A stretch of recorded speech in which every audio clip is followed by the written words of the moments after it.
Welcome everybody back to Simmons Field for the second game of tonight's little doubleheader. This one, the regularly scheduled matchup for today. And we're just getting right into it here. Trey Younger, the shortstop for Traverse City, leading it off. He'll take the first pitch ball from Trent Trzynski. Trzynski has already faced the Pitt Spitters this season. He made a start on June 22nd, 1 week ago, in a 6-2 victory for Kenosha. He got the win in that ball game. Pitched 6 innings, gave up just 1 hit, but 2 earned runs as he walked 3 batters. Struck out 6 as well. Younger in at short for Traficante tonight, batting leadoff as he's had a couple nice games recently. Works himself into an early 2-1 hitters count. Trzynski on the season, 2-1. 9 walks, 17 strikeouts, about 2-to-1 strikeout to walk ratio. ERA of 4.22. 3-1, now the count to Trey Younger.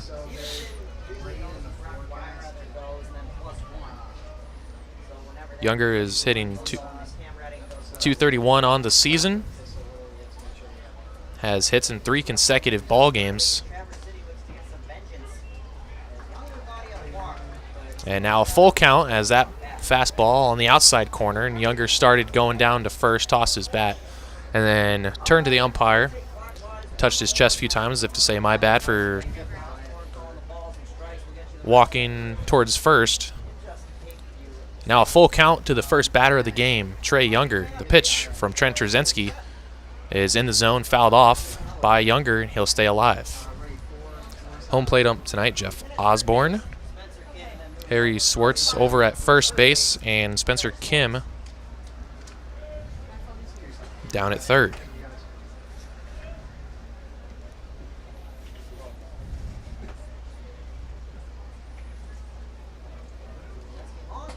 And now Trey Younger, that time he actually walks, watches a pitch outside, and he will make his way down to first. Pitt Spitters have a base runner on to start their night. Same way that the first game of this series started. A walk was issued to Zebrouse yesterday to start the game, and Zeb would come around to score the first run of that game. Pitt Spitters looking for similar success here in this first inning. Mario Camilletti will bat against Trzynski. Camilletti went 2 for 5 with a pair of strikeouts in the first game. Only time this season he struck out twice in one ball game. First pitch from Trzynski is low. Camilletti's last at bat struck out looking on an inside fastball. Looked like it was just off the corner, but call went against him. His second looking strikeout of the game. Camilletti hitting .265 after his 2 singles in game 1. Had 2 hits in the final game of the Battle Creek series, so he's got multiple multi-hit games in a row. Last time that Camilletti faced off against Trzynski, he went hitless, but he did have 2 walks. One of those many games he's had multiple walks. Camilletti will just take a 2-0 pitch in the zone for a strike. Now 2-1. Camilletti, talking to him after that first game, was down 0-2 in that final at-bat. Worked it to 2-2, and he said his goal, he just wants to work a full count. That's always the goal. 2-1 the count to him here in this first inning. And that pitch low and inside. It's now 3-1. Trzynski a little trouble with finding the strike zone. His last start was against Traverse City a week ago, up in Traverse City, Michigan. Camilletti right now currently riding a 14-game on-base streak. Leads the team in walks with 23 in those 14 games. Here's a 3-1 pitch from Trzynski. It's right there in the zone, and Camilletti works the signature full count. And I have to feel the idea behind that is you are going to get a ball to walk or you're going to get a strike that you can drive somewhere. Let's see what pitch Trzynski comes with. He's already walked Younger, 3-2.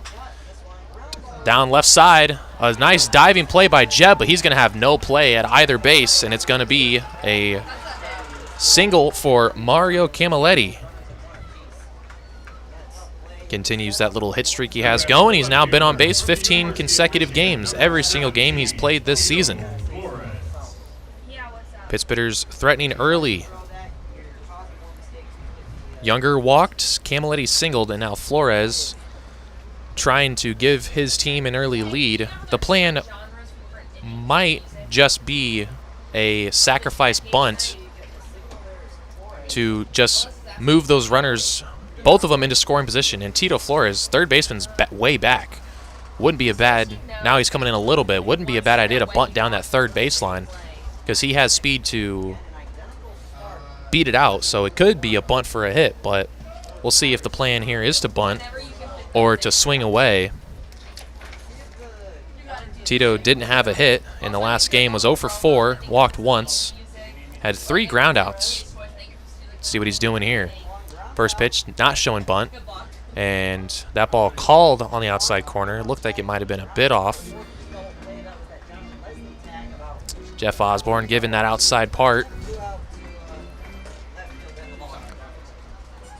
If it's me, I'm playing small ball, especially with a Kenosha team that is one of the best hitting teams in the entire league, if not the best, leading in average, and they have 3 hitters back-to-back-to-back that are in the top 10 in batting average. And that ball through the left side and through for a hit, and Younger is just going to hold up at third base. Won't even try coming home as the left fielder, Casey O'Laughlin, was in on that ball quickly. And bases are loaded with no one out in the top of the first. See, what do I know? I would have put down a bunt. Don't know what I'm talking about, apparently, as the Pittsburghers have loaded the bases with nobody out for one of their best hitters, Chris Monroe, at the plate. Chris Monroe had a pair of doubles in the first game. One of them came before the suspension yesterday, and his last at-bat in Game 1, in the top of the 8th, he doubled as well. One to the left field line, one into the right center field gap, so he can hit to all fields with power. Just needs to put a ball in play here to score that first run. He'll take a first pitch. Looked like it was off speed in the zone. Just got to put a ball in play, infield, not playing in. First base, Cam Redding's playing it a little in. Third base, though, back, protecting the power of Chris Monroe. Last time Monroe faced the Kingfish, Trzynski, that ball up the middle. Could be 2. No one's covering the bag. Throw has to go to first, and it's just barely in time to get Monroe. Bench coach Todd Reed yelling at first as a run does score, but with the out call, it keeps the bases from still being loaded with nobody out. The second baseman, Josh Leslie, made the play, and Jeb wasn't covering the bag as he himself was going for the ball. So Leslie looked to toss to second. No one was there, so he had to fire all the way across the field to first and got Monroe by a step. Monroe does get an RBI, though. Knocks in Trey Younger. Good situation still, though. Runners on third and second with one away. Another ball in play would get another run home. Symington will swing at the first pitch, foul it back. Chris Monroe leads the team in RBIs, gets another one there, his 18th of the season. And a guy that is right behind him, Miles Symington, has 14 RBIs. He can get 1, maybe 2 here. If he can get 1 in play. Third baseman is in really tight. Second pitch, high. Carmine Lane down at third is playing in on the grass. Not sure if he's thinking maybe a potential squeeze play. A bunt would be on here.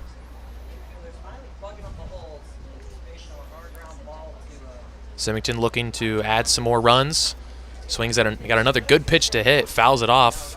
Seems a little upset with himself. He wasn't able to drive it.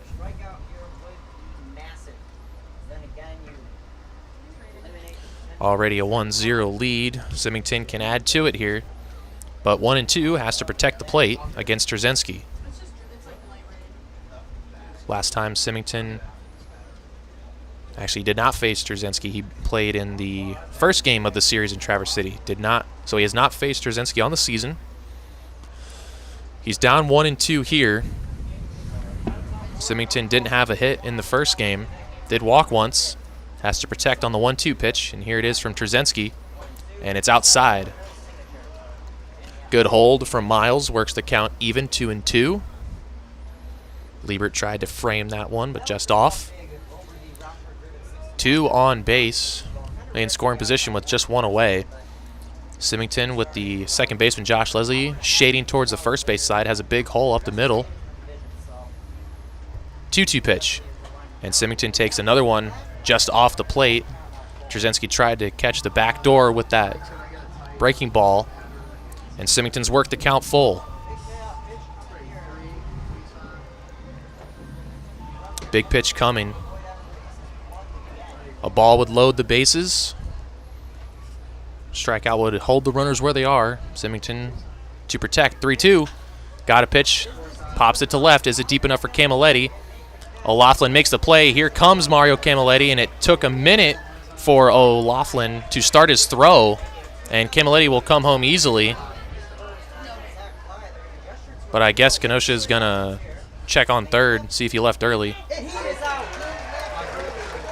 And apparently Camilletti left early from third, and he's called out.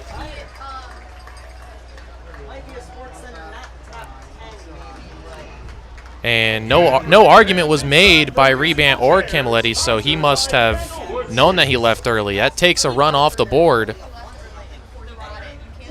And no sac fly RBI for Miles Symington. It's the end of the inning. Camilletti called out.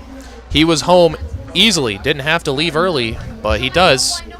And it's only 1-0. So we will go to the bottom half. Pittsburgh's leading 1-0. And we'll be right back on Pittsburgh Radio.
Welcome back to the bottom of the first inning. Pittsburgh's lead 1-0. Should be up 2-0, but Camilletti leaving a little early from third and was called out on the sac fly. Didn't have to leave early. O'Loughlin's throw was nowhere near being in time had he held up, and that ends the inning. So starting for Traverse City's Rylan Tinsley, Josh Rebant. Changing starters as Jacob Marcus was scheduled to pitch, but opting for the left-hander Rylan Tinsley with a lefty-heavy starting lineup for Kenosha. Tinsley on the season 0 for 2, 10.05 ERA. Last outing, 5 innings pitched, 5 hits, 1 walk, 4 runs against the Kokomo Jackrabbits in a loss. 2-1 count. Here the leadoff hitter, Carmine Lane.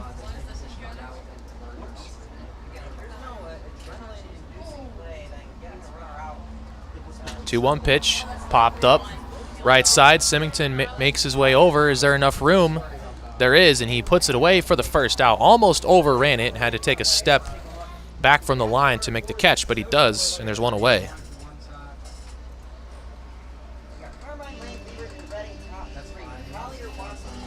Now here's the part of the lineup that can give Tinsley fits.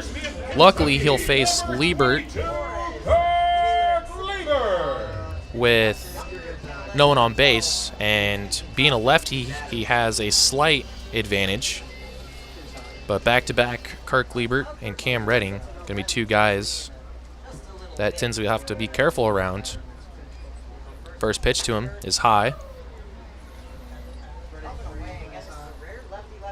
Liebert in the first game had just 1 hit, an RBI double.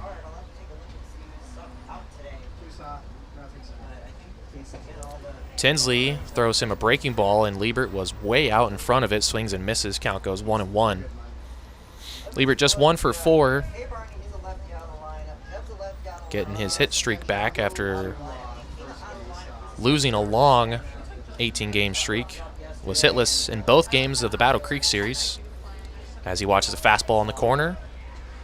And then since then has 4 hits his last 3 games, 2 in Game 1 against Kalamazoo, 1 in the second game, and then 1 in the first game of this series. So getting that hit streak back, he's got 3 hits, 3-game hit streak. 1-2 from Tinsley. Got Liebert swinging, and there are quickly 2 away in the bottom of the first.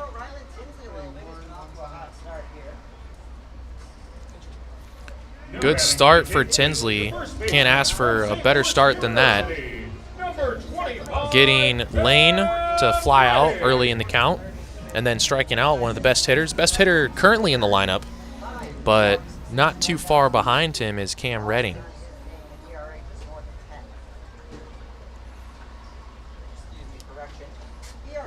Cam Redding pops one up.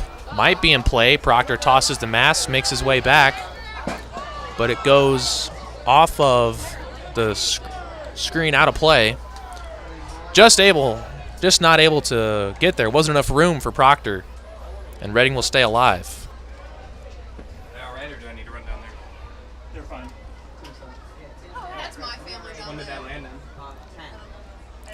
Stevenson trying for the quick 1-2-3. Bottom of the first, protecting a 1-0 lead.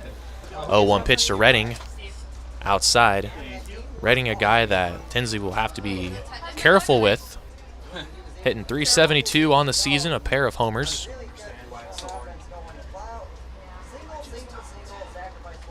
One homer coming against Traverse City. His very first game on the season was on June 4th. First road game for the Pittsbitters. And Reagan was 3 for 5 with that home run, 3 ribbies, and was a triple away from hitting for the cycle. 2-1 count here to Redding. Pitch from Tinsley. Redding checked his swing and definitely went around. That ball bounced about a foot in front of home plate. Was fooled by the breaking ball. Couldn't hold in time. And Tinsley evens the count up 2-2. Looking for a 1-2-3 inning. Would have a bigger lead, 2-0. Had Camilletti not left early, but he's still up 1-0. 2-2 pitch to Cam Redding. Line to left, and diving, making the catch out there, Tito Flores. What a play by the left fielder, and this inning is over. 1-2-3 frame. Took a fantastic catch from the left fielder, but this inning's over. Nice play by Tito, and we'll go to the top of the second. Pittsbitters leading 1-0 when we return on Pittsbitter Radio.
Welcome back to the second inning here in Simmons Field in Kenosha, Wisconsin.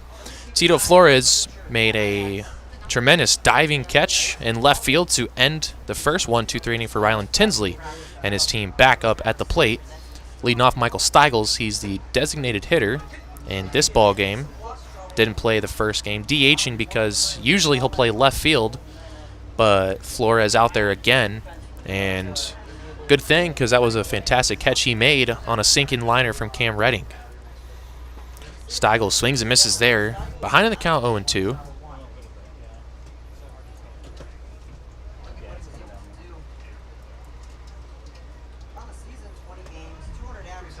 Oh, and 2 count quickly to Steigels. Trzynski got him to swing and miss. 3 pitches, 3 strikes, and that's his first strikeout of the ball game. Now batting, the third baseman from Grand Valley State, number 22, Christian Faust. Christian Faust now will bat. The third baseman. Faust had a single his last at bat, and the 8th as he tried to get his team back into the game when they were down 2 runs. It was right after Chris Monroe's double, but third base coach Todd Reed held up Monroe, didn't send him home.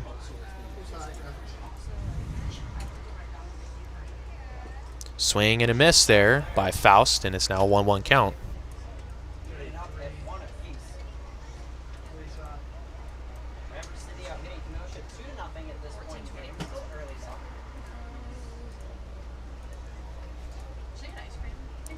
Faust had a couple ground outs and a fly out in that first game before getting his single up the middle, and it was with 2 strikes. Has 2 strikes now as that fastball finds the outside corner.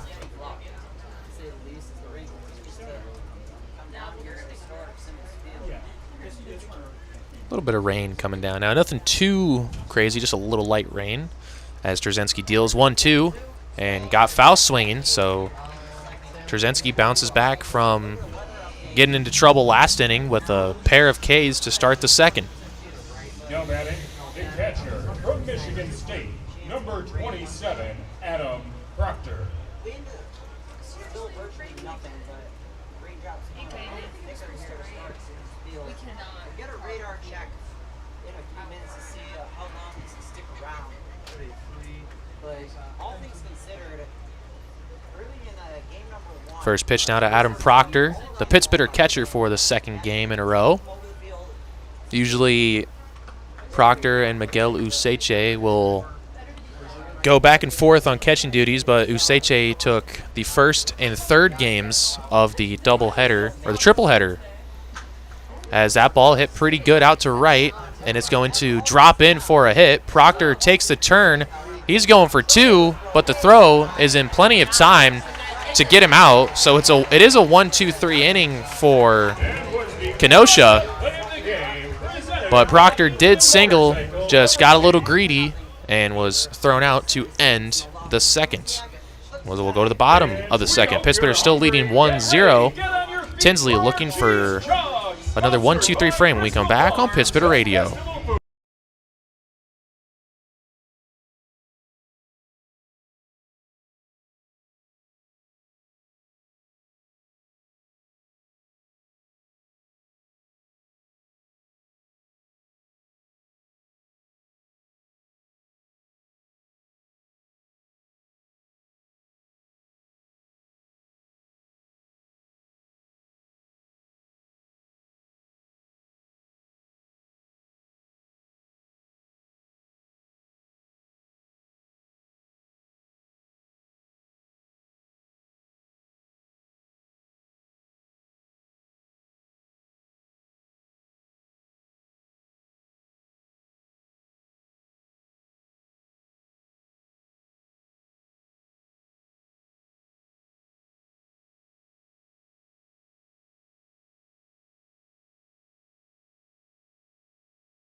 Welcome back to Simmons Field in Kenosha, Wisconsin for the bottom of the second inning. 1-2-3 frame technically for Trent Trzynski, but Adam Proctor singled with 2 outs, tried to stretch it into a double and was thrown out to end things, so we will go to the second, and the designated hitter Luke Stevenson will lead it off. Tinsley had himself a 1-2-3 bottom of the first, as he got Carmine Lane to fly out to Symington and right, and got Kirk Liebert, the best hitter on the team, to strike out. And then Tito Flores made a fantastic diving play in left to end the inning. Stevenson fouled off the first pitch from Tinsley. Second pitch, grounded to short. Younger charges on the slow roller, makes the play, and the throw is in. Not. You've got to be kidding me. Younger with a slower throw, and the umpire took about 10 seconds to make the call. Call Stevenson safe at first.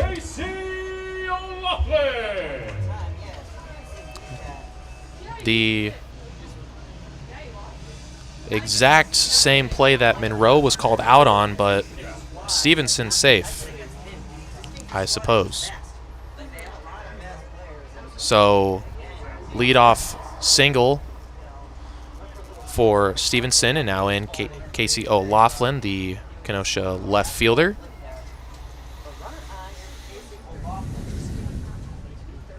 O'Laughlin hitting just .203 on the season.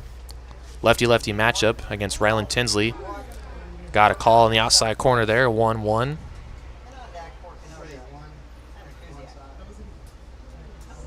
O'Laughlin was 0 for 4 with a walk, strikeout in the first game.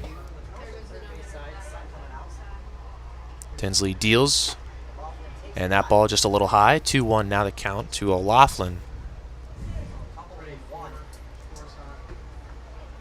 Stevenson over on first, has only 1 stolen base and has been caught twice. So, and with the lefty on the mound, wouldn't expect a steal, especially with the strong arm behind the plate of Adam Proctor. Tinsley picks over just to make sure he stays put. That hit from Stevenson, his first in 3 games, was 0 for 5 in the first game against the Pitts Bitters. 2-1 pitch, lined up the middle. Play made by Camilletti, flipped to Younger. And Younger can't get the ball out of his glove to throw onto first, but they do get the lead runner, Stevenson, for the first out. O'Laughlin will reach on the fielder's choice. I think the throw would have been close if Younger had made a clean exchange, but wasn't able to get the ball out of the glove, and no throw to first. So O'Laughlin reaches on the fielder's choice, and now Henry Kuziak, the right fielder, will bat. Go from the left fielder to the right fielder.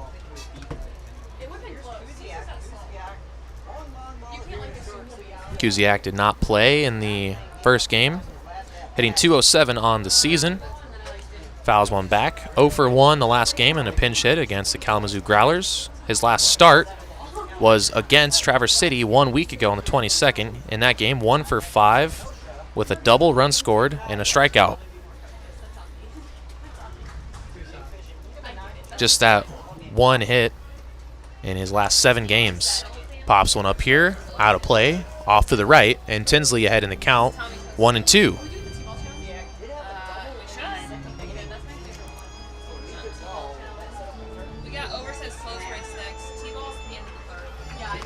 So 1 away. O'Laughlin leading from first. Kuziak at the plate. 1-2 pitch from Tinsley. Outside misses. And the count evens 2-2. O'Laughlin has tried stealing more than Stevenson. He's stolen 4 bases but has been caught twice. More success, but not as much. 2-2. And good hitting from Kuziak just to shoot that one out of play. Putting kind of a half swing on it. Just making sure he makes contact, stays alive. We'll do the 2-2 again. Tinsley set. O'Laughlin getting his lead from first. Doesn't go. The pitch. Tinsley tried the breaking ball, tried to find outside corner, but started it too far off the plate And the count goes full to Kuziak. Kuziak, last time in Kenosha, was 0 for 4, so just one hit in 2 games against the Pittsburghers. That one deep into right center. It's going to get down at the wall. O'Laughlin will be waved in, and he will score without a throw. We're tied at 1. That was a Southern Lights Credit Union double for charity. Good hitting by Kuziak, got down in the count, and was able to No batting for the protect, Kingfish. get his team on the board From the University of South to tie the Florida, game. Number 24, Cam Collier. And that's back-to-back games that the Kingfish have capitalized on their opportunities. Another game that Traverse City gets on top first, and then Kenosha battles back to tie it. Same thing happened last night when Traverse City took the early 1-0 lead. Kenosha tied it right back up at 1. Now Tinsley has to work with the runner on second. Good pitch there, finds the zone. 1-1 is now the count to Cam Collier.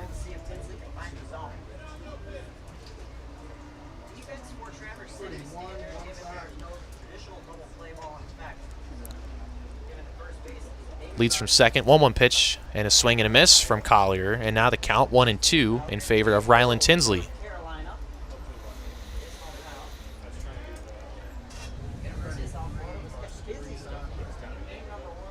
Tinsley trying to work through trouble now. Collier only 167 average, second worst on the team. 1-2 pitch, and again tried to find the outside corner with the breaking ball. Started it too low. Collier did not bite. Collier just 1 for 3 in the first game with a double, and he walked. Struck out twice though. See if Tinsley can get him here. 2-2 pitch.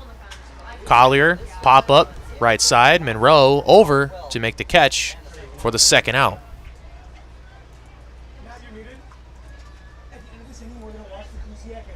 Now batting for the Kingfish, the shortstop from the University of Illinois. So 2 away, runner on second. Watson.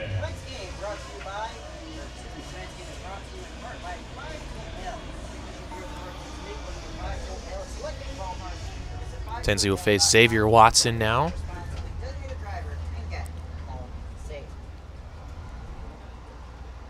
First pitch to him, swing and a miss.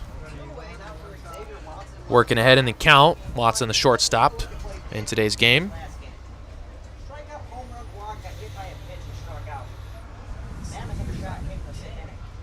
Watson just 191, third lowest average on the team. Last time he faced the Pittsburghers though, 2 for 3. Back pick at second, and throw was close, but back safely is Kuziak. Proctor with that strong arm went for it, and it was actually a close throw there, trying to get Kuziak leaning a little bit too far off the base. Watson just 1 for 10 the first time Traverse City came here, but 2 for 3 the last time. That pitch just off the corner.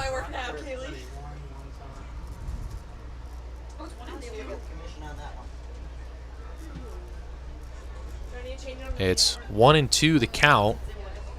Tinsley thought he had strike 3 on the outside corner. Has to throw another pitch now. 1-2. Popped out of play, and he will stay alive for another pitch. Tinsley thought he had Watson on the outside corner. It was close. And Proctor, a good catcher, tried to frame it to the best of his abilities. But literally the same exact pitch that Trey Younger thought he walked on in the first, that was called a strike. 1-2 again. Comes inside, almost got Watson, just missed him, and it's now 2-2, count going even. Kenosha 2 hits in the inning. Stevenson's single. Shouldn't have been. And then Kuziak's double. 2-2 pitch. Here it is. And it misses outside. Count now full to Xavier Watson.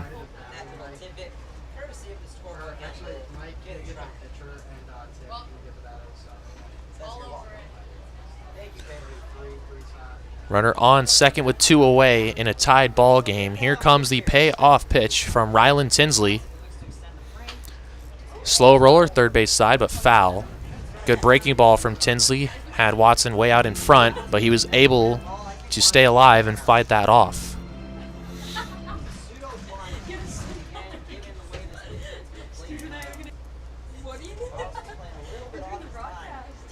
Watson's last game 1 for 3 against Kalamazoo. Scored 2 runs. Struck out twice, though.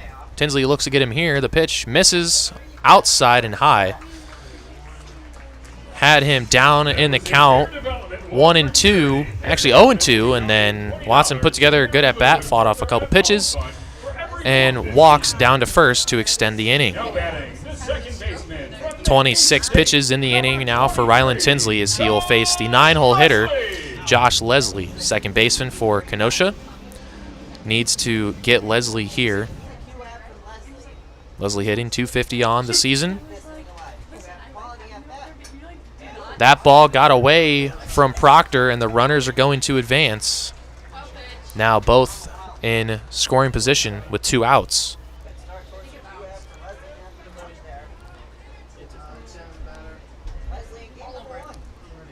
Leslie, the first time he faced Traverse City back on the 4th and the 5th, had 5 hits and 9 at-bats. And no at-bats since then. Didn't have, or no official at-bat. Walked and was hit by a pitch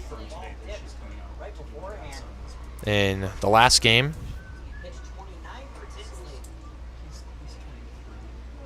He even had a sac bunt because he came in for Vince Bianchina. 2-0 count, dangerous count to Leslie with runners on. The pitch misses off, and it's 3-0. See if Leslie has the green light to swing away if he's expecting a fastball to come in.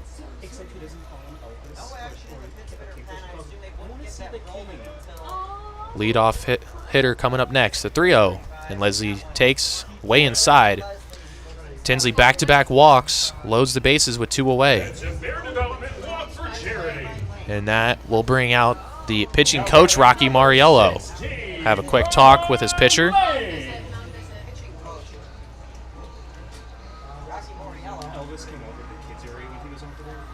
Mariello talking to his guy. Tinsley would have been out of the inning had Stevenson been called out at first to lead it off. Instead singled, and that allowed O'Loughlin to reach on the fielder's choice when instead Camilletti would have had the easy play at first. Kuziak's double would have scored nobody, and Collier's pop-up would have ended the inning. Instead, Kenosha's tied the game. Inning continued. Back-to-back walks, load the bases with 2 away, and Carmine Lane, the leadoff hitter, up to the plate. See if the conversation between Rylan and Rocky works here. First pitch, he buries a slider. Proctor does a good job of blocking it, keeping it in front so those runners can't advance. Rylan's going to need to find the strike zone on one of these pitches here, or else he can walk in a run. Doesn't want to throw anything too good, though, and give up a hit to Lane. Hitting .333. Was 2 for 5 in game 1. The pitch. Hits one deep to left. Might be a grand slam. Tito back at the wall. Makes the catch. Just short of the wall at the warning track. Rylan Tinsley, I'm sure his heart stopped beating there for a second, but Tito Flores is able to make the catch, and we'll go to the 3rd inning. I think Carmine Lane's going to need to do a couple more push-ups after this game. Warning track power. Go to the top of the 3rd in just a minute on Pittsburgh Radio.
Welcome back to Simmons Field for the top of the third inning. We're tied at 2, or tied at 1 through 2, as Kenosha doubled home the tying run last inning. Henry Kuziak got that RBI double. Shouldn't have happened because Stevenson should have been out at first to start the inning, and then O'Loughlin grounded out. That double would have meant nothing, wouldn't have scored a run. But stuff happens, as the saying goes. Cruz Taylor, the center fielder, will lead off the inning, and then the top of the order will come up next. Cruz Taylor did not play the first game, was taking the day off, or I guess the game off, because he's in today. Having a tough start to the season, has turned it around a little bit. Had a double last game, or last series against Battle Creek. Has reached base a couple times in those games as well on hit by pitches. His very last at bat he's had, he was hit by a pitch and was called out because the umpire said he leaned into it. So that's the last at bat he's had, and now he'll face Trzynski here. Leading off the inning for Traverse City. 1-1 pitch, lined hard right side, but it's right at the second baseman, Leslie, and he'll make the play and throw to first in time for the first out. Hard hit ball, though, by Cruz Taylor. Can't be too upset with that result. Hit the ball hard like that, and hits will come. Back to the top of the order now.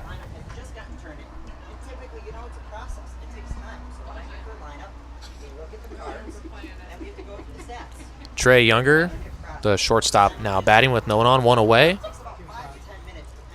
Walked in the first and came around to score. Grounded to short, play is made. Throw across, and it gets away. But Younger is safe at first. And with how close the fence is to first base, no chance to advance. So he's safe at first. Taking a minute to see what the official ruling is, if it's an error or a hit.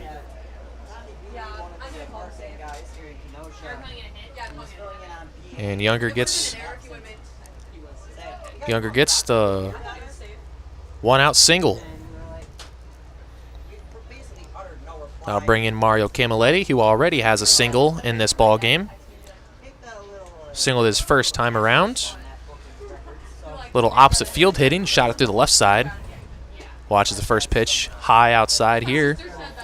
Camilletti worked himself into a full count before getting that single. Got a pitch to hit and hit it through. Actually, that one was to the right side. Flores' single went through the left side. Just remember that. Younger goes. Throw down is low, and not able to pick it is Watson at second. I think the throw would have been in time to get Younger, but Watson couldn't pick it, and Younger's safe at second with a stolen base. Now Camilletti, another base that can bring in the go-ahead run. And I'm sure Camilletti himself feels like he needs to do something to make up for his run not counting in the first because he left early on the sac fly. He can make up for it here with the hit. 2-0 count, the pitch. High, it's now 3-0 to Mario Camilletti. Wouldn't be surprised if Camilletti just keeps the bat on the shoulder, doesn't even bother swinging at the next two pitches, and forces Trzynski to find the zone. Try to work himself into a full count. Definitely won't swing at this pitch. If I know Camilletti won't be swinging at this pitch.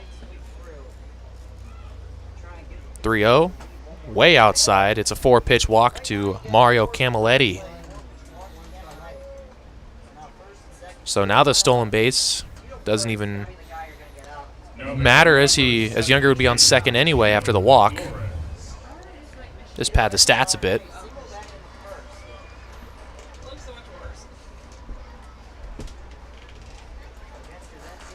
Camilletti, it's the first time he's walked in his last two games. He went the first game against Kenosha without a walk, and the finale against Battle Creek without a walk. But in both those games, he had 2 hits, so didn't really need to get the free base. Does so here. It's his 24th walk of the season. A couple ahead of Miles Symington for first on the team, despite playing 9 less games than Miles. Has 3 more walks than him. 24 in 15 games. Very impressive. Now runners on first and second for Tito Flores. Same situation that he had last time he was up. Younger at second, Camilletti on first when he singled through the left side. Younger held up at third, though. Would later score on the Chris Monroe RBI ground out. Trzynski struggling to find the zone here. He's thrown 6 straight balls. 4 in a row to Camilletti to walk him, and 2 to Flores to start the count.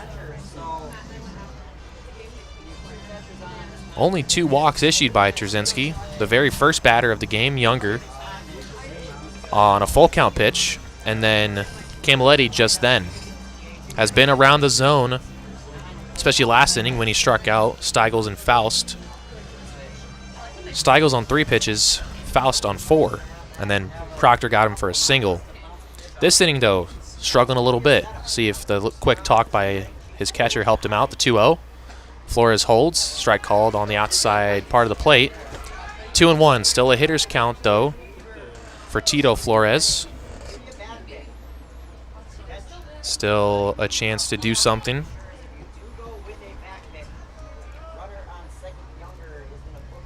Trzynski steps off.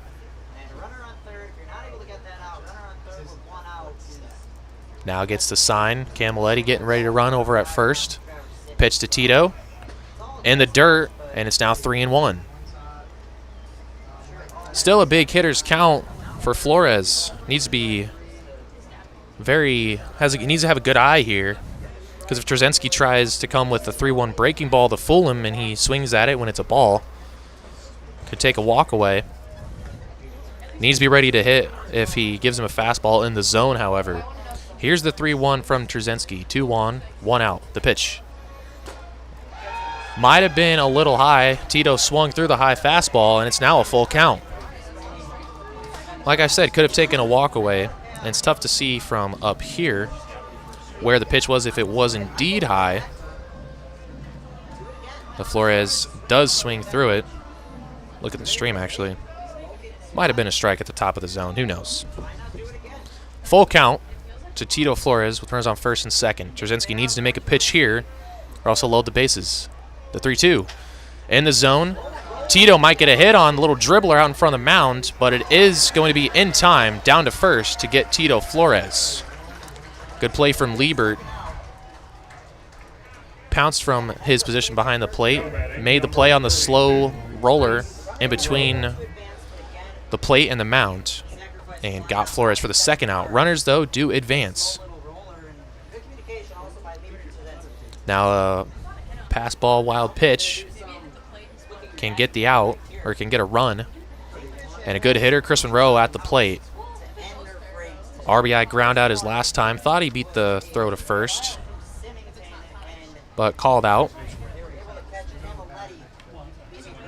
Base hit, can score 2. First pitch to him. Inside, almost got him, but he backs off. First pitch ball to him. There's like a stub of a rainbow over there. Like, where's the rest? Monroe looking for more RBIs. Already leads the team with 18 on the season. Trying to add to it here. Big hole up the middle with the shortstop shading towards the third base side. Monroe, fly ball. Just missed one to left. Same thing as the bottom of the second with Carmine Lane, just barely missing a homer. Got under it just a bit, and he'll fly out harmlessly to left to end the inning. Game still tied at 1. Traverse City can't capitalize on the runners in scoring position. We'll go to the bottom half in just a minute on Pittsburgh Radio.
Welcome back to the bottom of the third. Tied game 1-1. Pittsburgh's left a pair on base in the third. Already 4 left on base. 2 in the first, 2 in the third. Weather lightening up a little bit. Partly cloudy or partly sunny, depending on which side of the scale you tip. Tenzi will pitch against 2, 3, and 4 in the lineup. Kirk Liebert, Cam Redding, and Luke Stevenson. Dangerous part of the lineup that he navigated pretty well the first time around. Struck out Liebert, got Cam Redding to line out. Second time through, gets a first pitch strike to Liebert. Second pitch, line to second. Camilletti, diving play. Throw to first in time for the out. What a play from Mario Camilletti.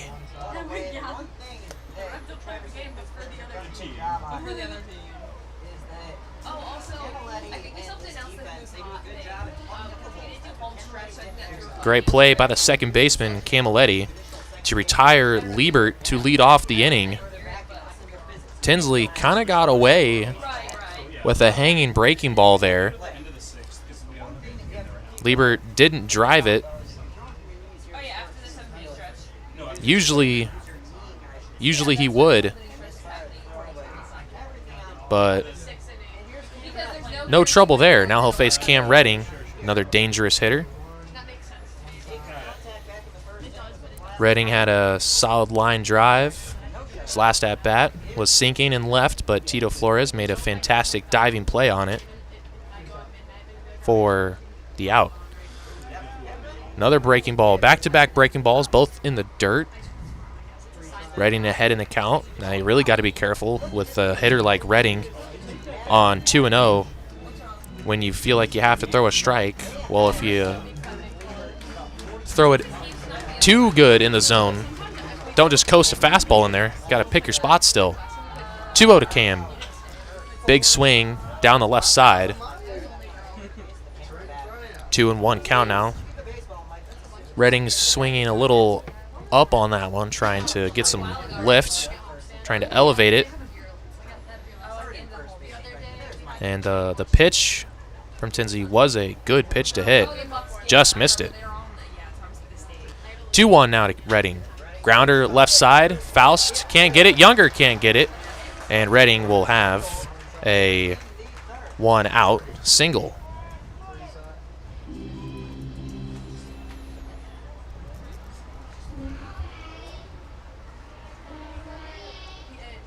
Redding singles. That'll bring in the designated hitter, Luke Stevenson. Stevenson singled and was put out on a fielder's choice his last time up. Couldn't tell, but I did air quotes on singled. Shows bunt, pulls back on a ball.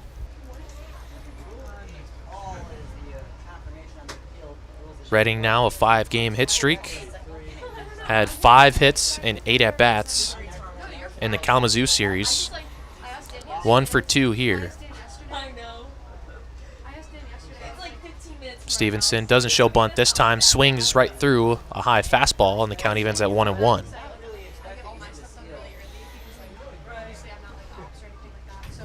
Redding, no stolen base attempts. So Tinsley doesn't have to look too close at him over at first. 1-1 pitch. Stevenson got just a piece, fouls it back to the screen, and Tinsley ahead in the count, 1-2. Stevenson from Xavier University in Cincinnati, Ohio. A junior for the Musketeers. Tinsley ahead in the count. Here's the 1-2 pitch to Luke Stevenson. Popped up on the infield. Camilletti drifting behind first to make the catch for the second out. Tinsley making some nice pitches to get Stevenson, and now has a good chance to end the inning facing a left-hander, lefty-lefty matchup. This is Casey O'Laughlin.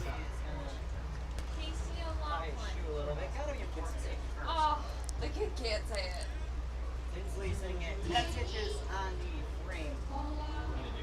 Tinsley taking a minute, tying his cleat behind the mound. Now he's ready.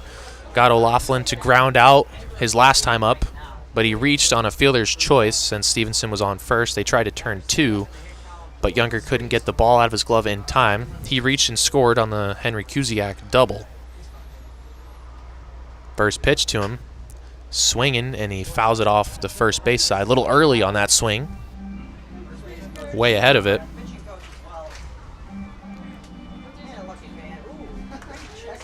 O'Laughlin hitting about 200 right at the Mendoza line.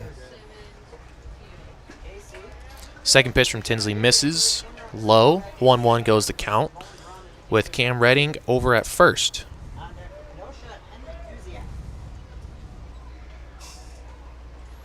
Here's the 1-1. Tinsley looks at Redding, deals, and again misses a little low. Back-to-back pitches in the same spot below O'Laughlin. Goes to 2-1. O'Laughlin hitless in his last 2 games. Was 0 for 4 with a walk in the first game. 0 for 1 so far. That pitch is a good one from Tinsley. Nice breaking ball. O'Laughlin was fooled on it. Started to kind of even move back like he thought was going to hit him, and then just dove right over the plate for a strike. 2-2 count, 2 outs. Pitch from Tinsley. O'Laughlin liner, and it's going to drop into right center field. Redding thinks about taking a turn, but holds up and will stay at second. 2 out, 2 strike hitting from O'Laughlin was on there. Singles into right center to extend the inning for Henry Kuziak, who already has an RBI base hit in this ball game. Also, with O'Laughlin on base, that's who Kuziak brought in his last time up. Now has another runner at second, Cam Redding. Kuziak doubled to right center's last time. Tinsley tries to win the battle this time. First pitch to him, way high. And Proctor's going to ask for a new ball to toss out to Tinsley.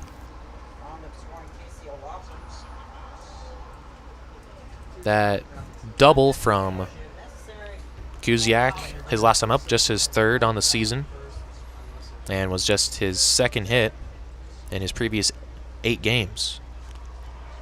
1-0 from Tinsley. Comes inside. Kuziak has to back out to not be hit, and he's ahead in the count 2-0.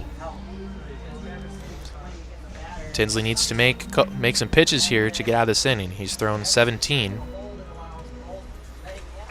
Hitter's making him work. Looks in for the sign. 2 on, 2 out.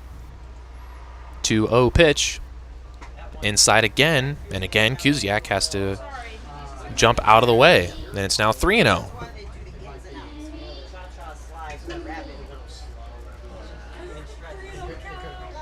See if Kuziak gets the green light, if Tinsley just coasts a fastball in there, if he puts a big swing on it. Kuziak 1 homer on the season. 3-0 pitch. He holds, it's high, and he walks on 4 pitches to load the bases.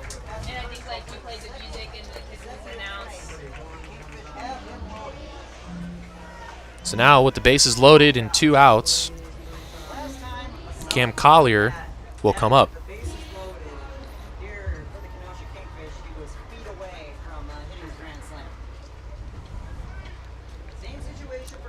Back-to-back innings. Kenosha's loaded the bases. Tinsley got out of it in the 2nd, facing Collier in the 3rd, and another ball thrown from Tinsley inside on Collier.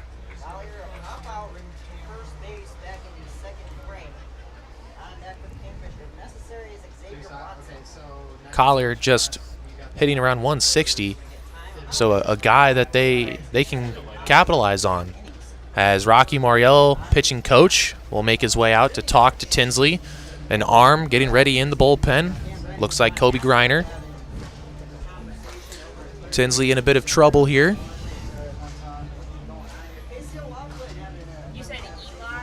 There was only a runner on first with 2 away, but then he gave up a single to O'Loughlin on 2 strikes and then walked Kuziak on 4 pitches to load the bases.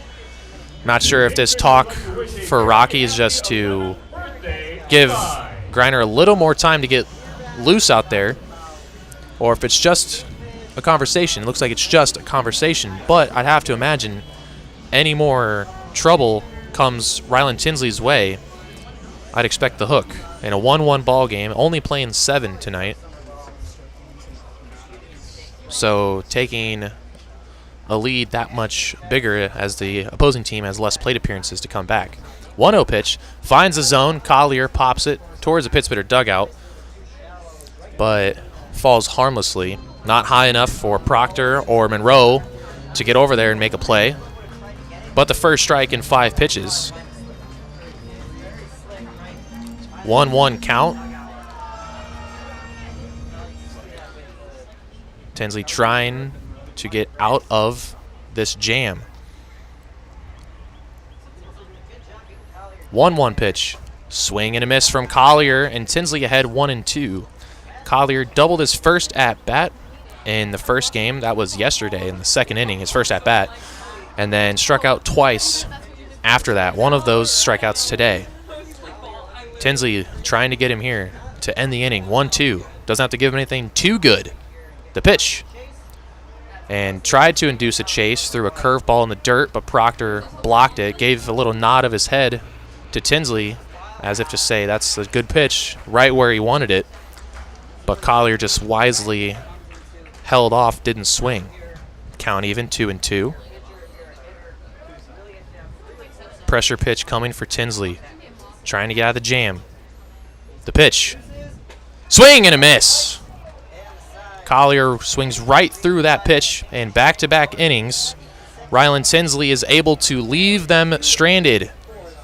Bases loaded, no runs across for the last 2 innings. Tinsley dealing out there.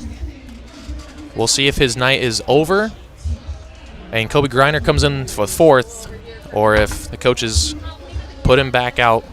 We'll find out in the bottom of the 4th, but first, the top of the 4th. Pittsbitters coming back up to the plate with the middle half of their order when we come back on Pittsbitter Radio.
Welcome back for the 4th inning here at Simmons Field.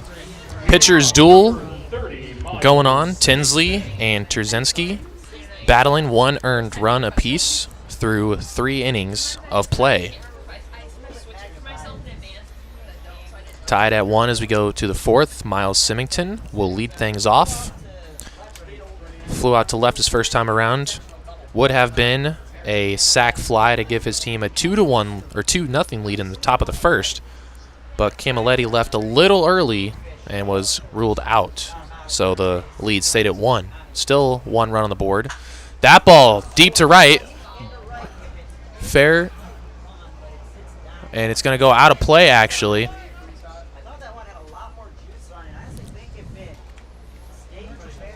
Fooled off the bat a little bit. That ball just a couple feet off the right field line, out of play. Kuziak was chasing it down, wasn't able to get there.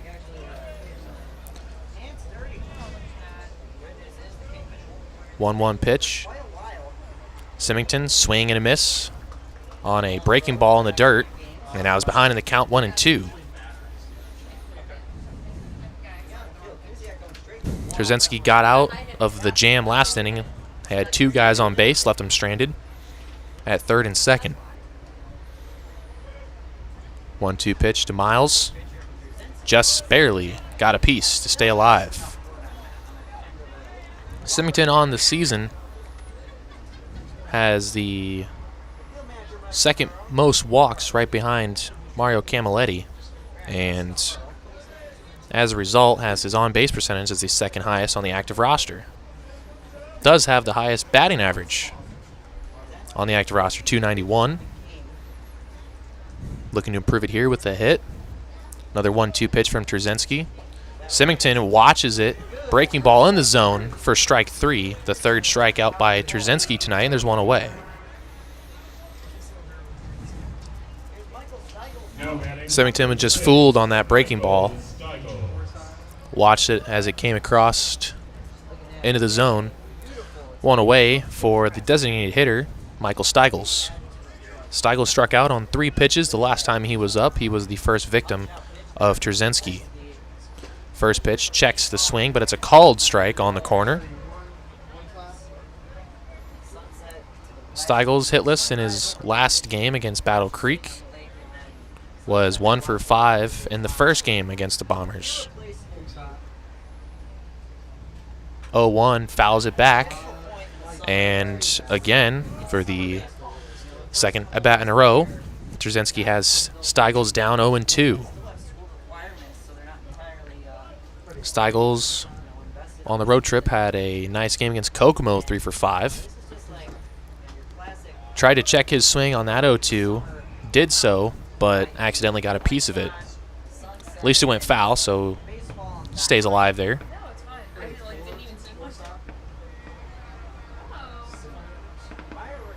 Another 0-2 pitch coming to Steigels. Trzynski looking for back-to-back Ks to start his 4th. Pitch. Lined up the middle, and I think Steigels shattered the bat, but he gets just enough of it to get it into the outfield. And a good piece of hitting as he singles with 2 strikes. And the Pitts Bitters have a 1-out base runner.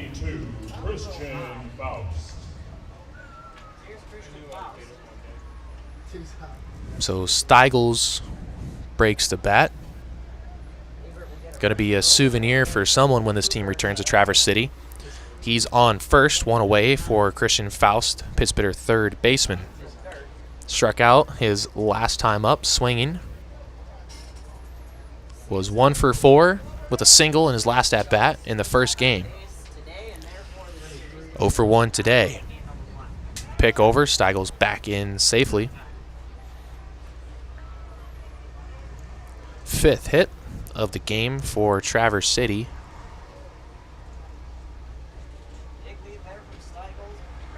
Has a runner on. Pitch to Faust. Grounder to second, could be 2. Leslie to Watson on to first in time. Inning double play. 4-6-3. Ends the inning. Go to the bottom of the 4th.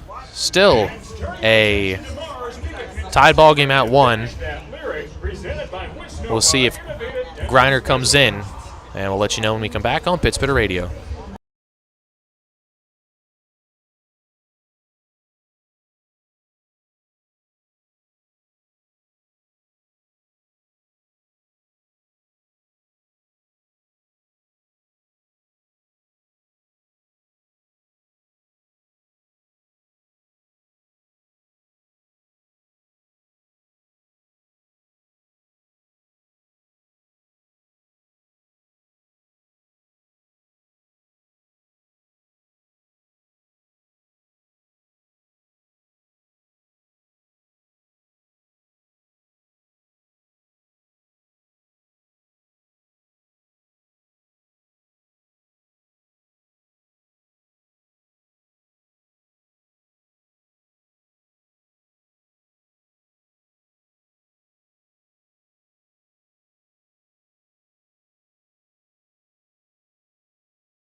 Welcome back to the bottom of the fourth. Tied at 1, Ryland Tinsley is still on the mound for Traverse City.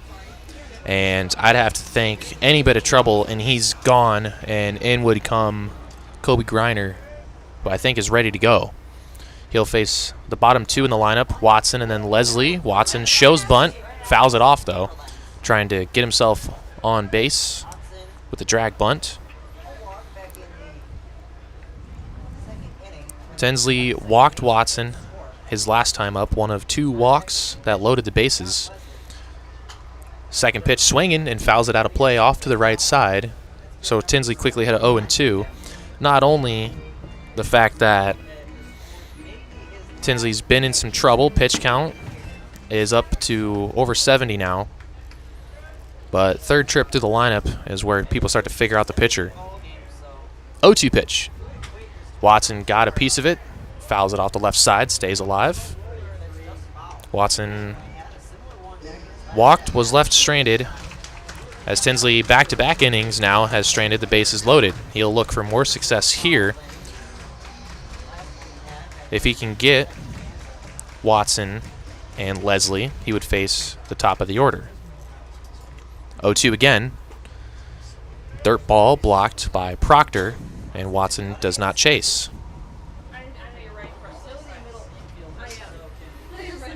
So now a 1-2 pitch coming, but Tinsley's still way ahead in the count. 1-2.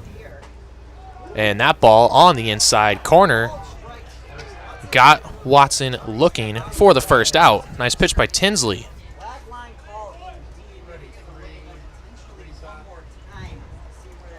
Now batting number 23.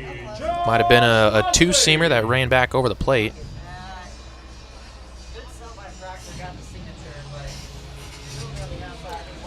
Strikeout for Tinsley, just his 3rd of the game, gets the leadoff man, and now Josh Leslie, the second baseman, will bat. First pitch swinging, hits it out to center. Cruz Taylor chasing it back, will get there in time, makes the catch, 2 away.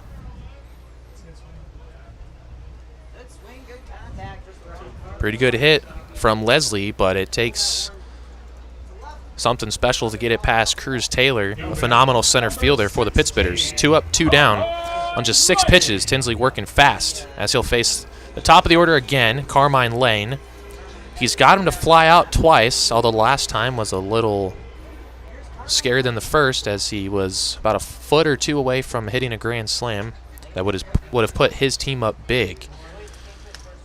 Died just in front of the fence as Tinsley left him loaded. See if he can get him for the 3rd time. 1-0 pitch to him. Just inside, 2-0.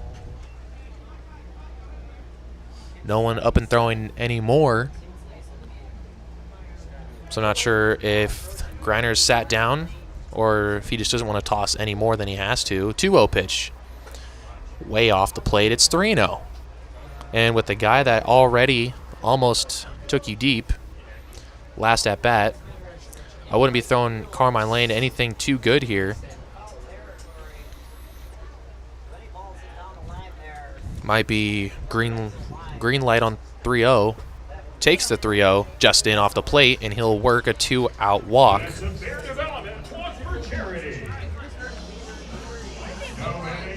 And I can see Josh Rebant walking, make sure say that right, walking down to the bullpen. I'm pretty sure to get someone back up and throwing. Tinsley has gotten Liebert twice. Struck him out his first time. Got him to ground out his second time to Mario Camilletti, who made a fantastic diving play and threw him out at first. So he's 0 for 2. Runner on first with 2 outs. First pitch to him. Comes in, almost got Liebert high and inside, but misses him, and it's a first ball. And again, Kobe Griner is down there throwing, getting loose, and I think if Liebert reaches, that could be it for Tinsley. Get a new arm in there to face the right-hander Cam Redding. 1-0 pitch from Tinsley. Big swing from Liebert as he fouls it straight back to the screen, and it's 1-1. Tinsley got to be careful because Liebert looking to do damage and get his first hit tonight. In this game, did have a hit. His last game, 1 hit, 1 double. Took a big swing there trying to break this 1-1 tie. Tinsley just trying to get through 4 innings. 1-1 pitched. Another big hack from Liebert. His helmet flies up on his head, and he's going to take a walk around the outer circle. Takes the whole lap, crosses the plate onto the right-hand side, made a whole lap around Proctor and the umpire, Jeff Osborne, and now he's in again. Tinsley got him swinging the first time on a nice pitch. Ahead 1-2 to a great hitter. I would waste one here. High fastball or a low curve. The pitch. Got him swinging on the high fastball. One of the only pitchers on the season that has Kirk Liebert's number. 0 for 3 against Ryland Tinsley. He's through 4 innings, 1-run ball. We'll go to the 5th inning, still tied at 1. And the bottom of the order, Proctor Taylor, coming up before we go back to the top of the order in the top of the 5th on Pittsburgh Radio.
Welcome back to Pit Spitter Radio. Adam Proctor, the Pit Spitter catcher, will lead off the top of the 5th. Proctor singled his last time up in the 2nd, but was thrown out trying to stretch it to a double.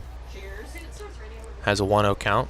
Holds on the 2nd pitch for another ball. 2-0. Now the count to Proctor.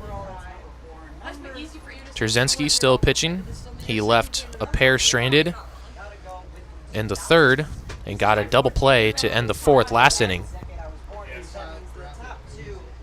2-0. Proctor checks the swing and did not go, so it's a 3-0 count to the Traverse City catcher. Looking to get on base for another time.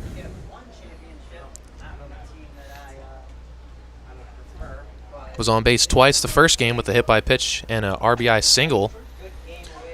On base already with the single. Watches that one inside for a strike, 3-1. Just taking all the way on 3-1. Trying to get a better pitch to hit here. Pitch from Trzynski. Finds the zone. Looked like it had a little bit of tail on it. Might have been a 2-seamer. Proctor watched it and the count runs full.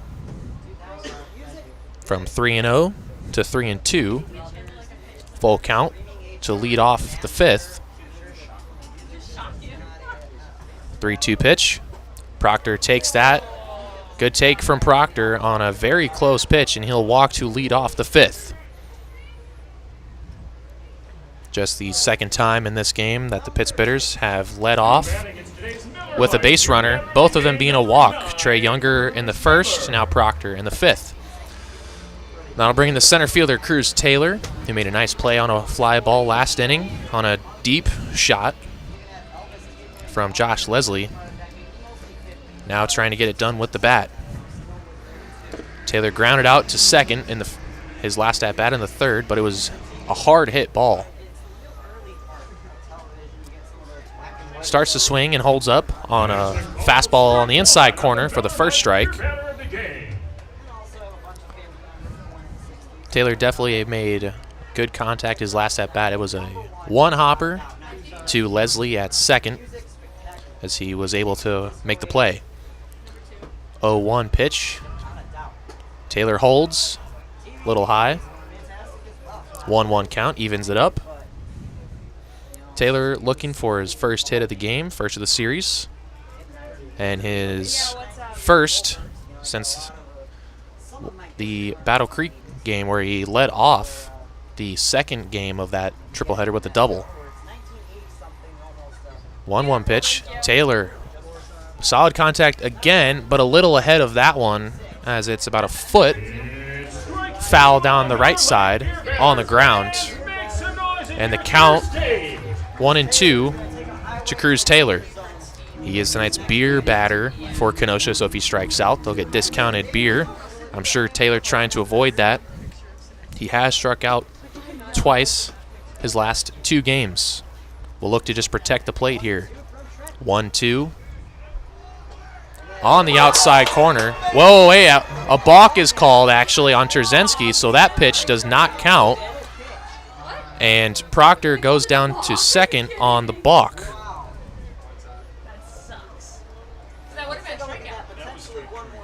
Wonder what the move was there and why that was called. Elvis is booing. I think that was the first base umpire, Harry Swartz, that made the call. I'm going to watch the stream and see what he did. I think it's just because he didn't come set before pitching to Taylor. Would have been a strike on the corner. So a 1-2 now to Cruz. Checks the swing. Did he go? No, he did not. And it's 2-2 to Taylor. Good pitch from Trzynski. Breaking ball in the dirt, but just able to hold up. It's 2-2 now, and that balk could prove crucial. All Taylor has to do is put a ball in play on the right side of the infield and move Proctor to 3rd so he can score on any number of things. Or maybe a base hit will score him. Looking to capitalize on the mistake, the balk by Trzynski. 2-2 pitch now to Cruz Taylor. Way high, and a good play by Liebert just to get up there and make the catch and keep it from going to the backstop. Full count now to Cruz Taylor.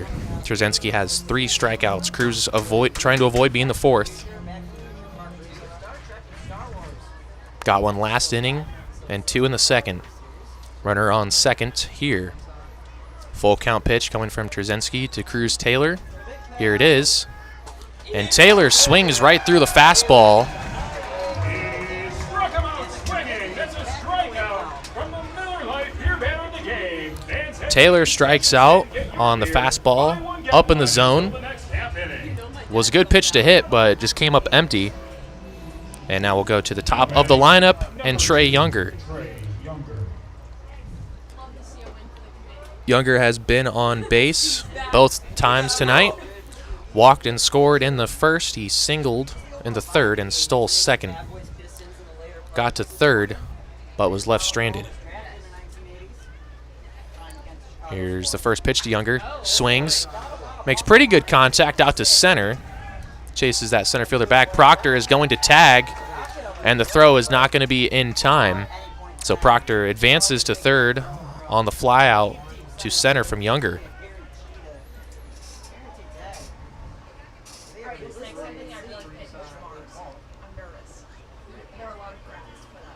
Now batting number 1, Mario. Good base running by Proctor, and see, that's why it was big for Cruz Taylor to advance Proctor, because that would have been a sac fly. It's going to take a base hit from Camilletti to bring in Proctor, or a pass ball. But Liebert has been great behind the plate. They did get one on a pass ball yesterday, so we'll see if they can get one here. First pitch to Camilletti. He's been on base twice. He'll watch it on the outside corner for a strike. Camilletti singled in the first, walked in the third, the opposite of Younger, who walked in the first, singled in the third. So been on base twice, keeping that on base way up. Watches that second one outside. Trzynski looking to get through 5 with just the 1 earned run.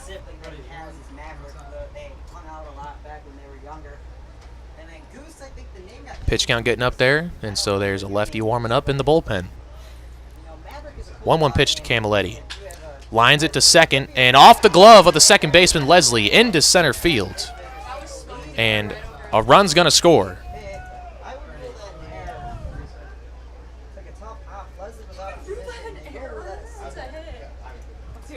Base hit for Mario Camilletti. RBI single, his second hit of the game.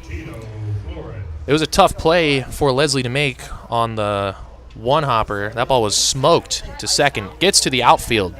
So Traverse City is on top again, 2-1.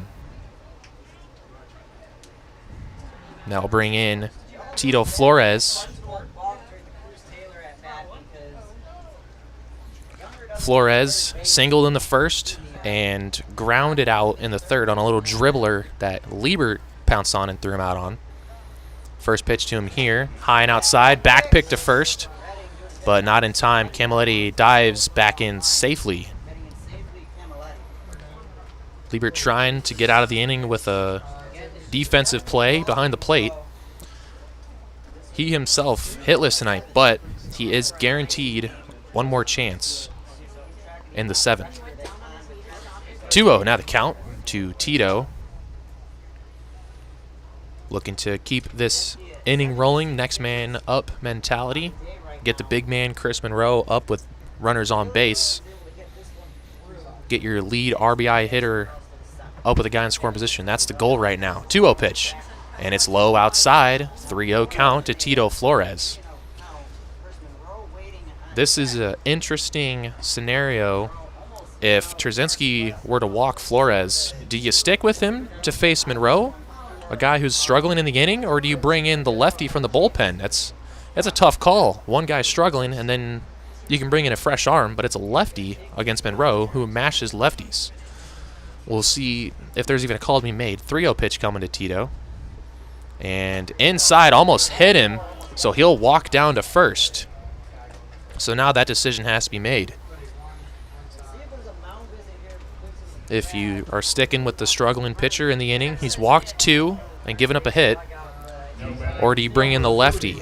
It looks like they're going to stick with their guy, Trzynski, and actually mound visit here. We'll see if it's just to give Trzynski a quick breather or a pitching change. Trzynski at 20 pitches in the inning, 78 total in the game. Chris Monroe is 0 for 2 with an RBI ground out and a flyout to left. His last at-bat on that flyout. Off the bat looked good, but he just missed it, just barely got under it. Had he been more on top, likely would have driven it out of the ballpark. He does have 4 homers on the season. His team already on top 2-1, now with 2 guys on base, but with 2 outs. And does look like it's just a quick conversation. I don't think they're going to the pen. And indeed, manager Mike Bercaro for Kenosha will leave Trzynski in the game to face Monroe. We'll see if that quick little breather that he got will be beneficial. He walked Proctor, balked him over to second, then struck out Taylor, and then got Younger to fly out, but then gave up an RBI single to Camilletti, walked Flores on 4 pitches. Here's the first pitch now to Chris Monroe. That ball outside for the first ball, now 5 in a row.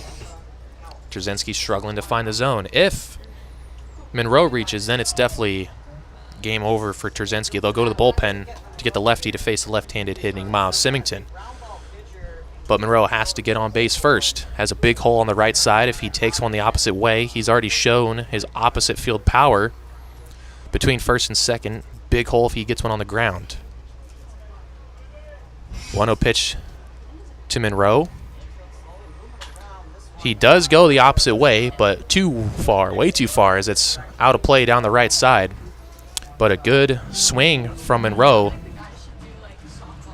Takes that outside fastball and drives it just a little late on it. Count evens 1-1.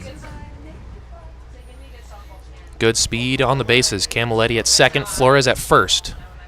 Base hit should score Mario, and a ball in the gap should score Tito. 1-1 pitch. Now to Monroe. Fastball outside, misses, 2-1.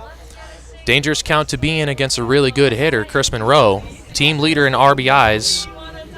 Has a chance here with a runner on second.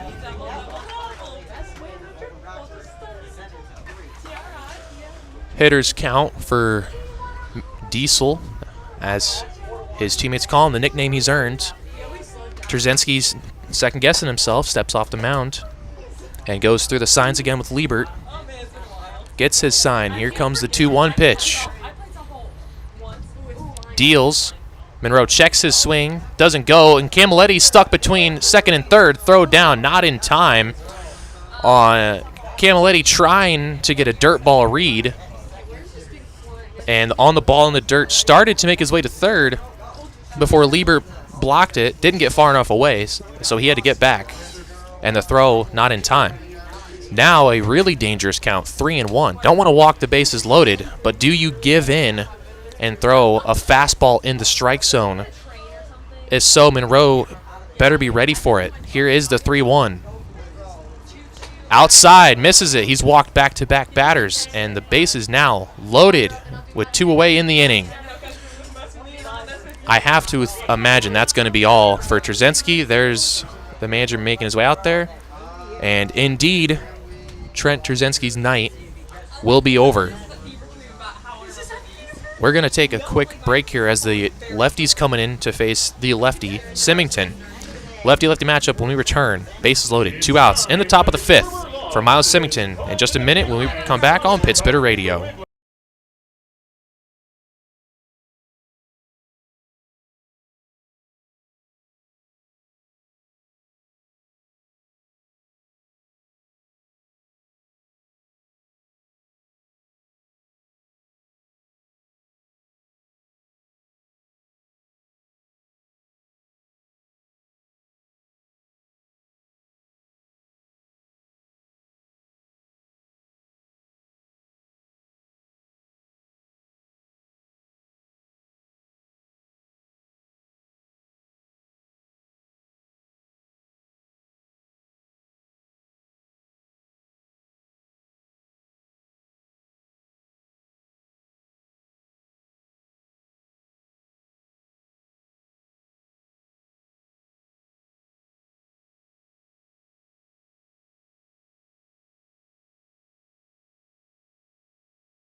Welcome back to Pit Spitter Radio, top of the 5th inning.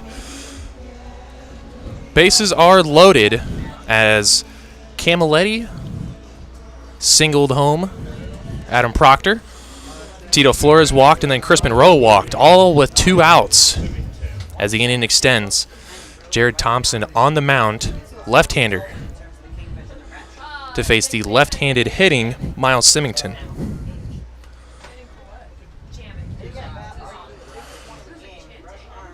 See if Symington can do damage. He's 0 for 2 tonight. Fly out and a strikeout. First pitch to him takes high.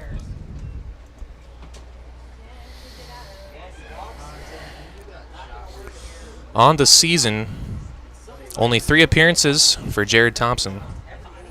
3 1/3 innings pitched. He's given up 6 hits and 6 walks, but 6 strikeouts. Giving up 10 runs, only 5 of those earned. His whip 3.6. And for people that don't know what whip is, that means walks, hits, plus innings pitched. So he puts on between 3 and 4 guys an inning. ERA 13.5. Good arm for Symington to attack. There's a 1-0 pitch here. Big swing and a miss from Miles Symington. Was all over that one, but just came up empty. And the count now 1-1. Thompson at the University of Illinois at Springfield, teammates with Crispin Rowe, who's down at first, who just worked himself a 2-out walk. 3 straight base runners, all with 2 outs for Traverse City, has him in this position. Already up 1, looking for insurance. The pitch. Ball in the dirt, and that's a good block by Kirk Liebert to keep it in front. Because with the speed over at third of Mario Camilletti, if that ball skips away, he easily comes home and scores. And also with the speed at second of Tito Flores, if Symington can get a base hit, should be able to bring in 2. Infield, second baseman shading a little bit towards the first base side. Not much though, but protecting against the pulse side a little more. Up the middle, plenty of room. 2-1 pitch. Symington holds on it, and it's a called strike. A late call, but a strike nonetheless. And now it's 2-2. 1 strike away from getting out of the inning is Thompson. No one's making noise. Big pitch coming. Don't want to load the count because I'll force you to throw a strike. Should expect something close to the zone here. Symington is ready. Big pitch, the 2-2 with 2 outs. Here it is. Symington holds on a ball in the dirt. Almost went around as Thompson tried to get him to chase. And now a really big pitch coming. Bases loaded, 2 outs, and a full count. Runners are going to get a head start. If I'm in row, I'm being careful at first not to get picked off. It could be a play on with the lefty. Here's the pitch. The payoff. Misses the... Whoa! A very late strike 3 call by the home plate umpire. That ball was not a strike. And Kenosha's out of the inning. That ball is not a strike. That ball is nowhere near the zone. Umpires stay against Traverse City in this ball game. So the bases stay loaded. We'll go to the bottom half. 2-1 lead for the Pit Spitters when we come back.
Welcome back for the bottom of the 5th inning here in Kenosha, Wisconsin, Simmons Field. Bases left loaded in the top half as Miles Symington struck out on ball 4 outside. Not the first time. Call has gone against Traverse City on the day. Not even in the game, actually.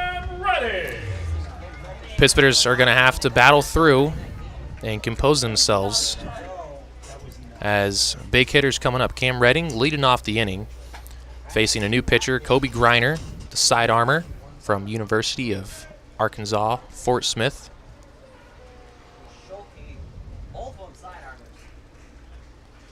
Griner's first pitch, a ball outside. Second pitch to Redding.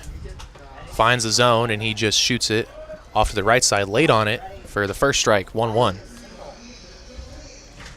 Griner enters this game, his 9th appearance on the season, out of the bullpen. 11 2/3 innings pitched, 8 hits, no walks, 11 strikeouts, .77 ERA. That ball a little in on Cam Redding, 2-1 count now.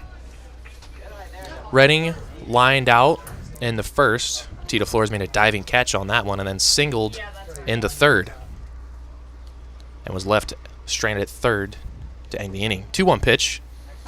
Nice slider from Griner, and Redding way out in front of it. Now 2-2. I'd get that pitch again. If you locate it on the outside part, that's a very tough pitch to hit. You have to sit back and wait on it for a long time. Redding was ahead of it. See what Griner goes with on 2-2. And does try that slider again, but started way outside. Nowhere near the zone, and the count goes full to Redding. Only a 7-inning game, so in the 5th, only 2 more innings after this. Full count to the leadoff hitter. The pitch. That's a broken bat. It's going to be a tough play. Faust has to barehand and throw, not in time. And the ball gets away, but Redding will not advance as Symington was on it, backing it up. A single for Redding, and got benefited a little bit by a broken bat, as if he made proper contact, would have rolled far enough and hard enough for Faust to make a better play. Had to charge and try to make a desperation barehand play, wasn't able to. So the leadoff man on, that's Redding's second hit tonight, and he'll bring in the designated hitter, Luke Stevenson. Redding just keeps raising that average. Started the day at 372. First pitch to Stevenson, grounded. Camilletti has to make the play at second, and the throw is just in time to get the out at first. But there was no chance to get Redding at second. Camilletti had to make a quick exchange to get the out, and that will put the tying run in scoring position now. 5-game hit streak for Cam Redding, and he has 3 straight multi-hit games. As one away now, he's at second, and Casey O'Laughlin is the batter. O'Laughlin reached on a fielder's choice in the second and singled in the third. Was 0 for 4 in the first game. First pitch swinging, comes up empty. Griner trying to work through the leadoff single, keep his team on top as we go to the 6th. Griner getting the sign, gets it. Here's the 0-1 pitch to the Kenosha left fielder. Off the plate outside, 1-1 count. Pittsburghers scored 1 in the top half to take the lead. Had the bases loaded. Should have scored more, but umpires. 1-1 pitch from Griner. Misses off again. It's now 2-1 to O'Laughlin.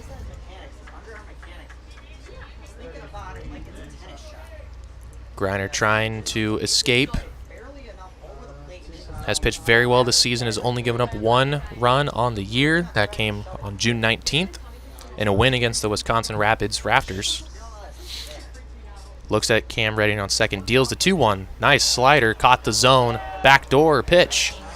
And the count evens up 2-2 now to O'Laughlin. O'Laughlin has scored the lone run of the game when he reached in the second on a fielder's choice because Stevenson singled to lead off that inning, even though he was out. And then came around to score on a Kuziak double. Has a 2-2 pitch coming here with one away. Griner deals. Deals high, and the count running full. No more action in the Pittsburgh bullpen. One guy down there stretching, just getting loose.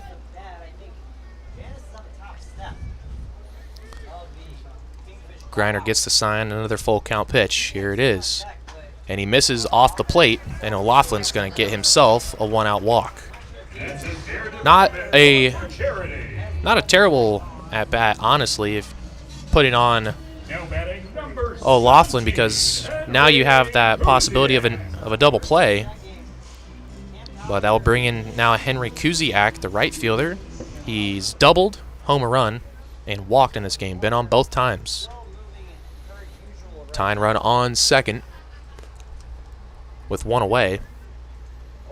First pitch from Griner is a slider that got the zone. Nice pitch from Kobe. As I mentioned in the first game when O'Kelly McWilliams was pitching, there were two guys that were late for the bus. Griner, the second, showed up 50 minutes late when the bus was to leave at 9 o'clock. Showed up at 9:50, didn't get on the road till 9:54. And as that ball's fouled off, as I said with McWilliams, O'Kelly McWilliams, where he had to clean the cleats before last night's game. That will be Griner likely before tomorrow's game, especially as we return to a turf field and played 2 games in the rain. He'll have to clean turfs and cleats. 0-2 pitch, outside. That's what happens when you miss the bus or are late for the bus at summer ball. There are punishments.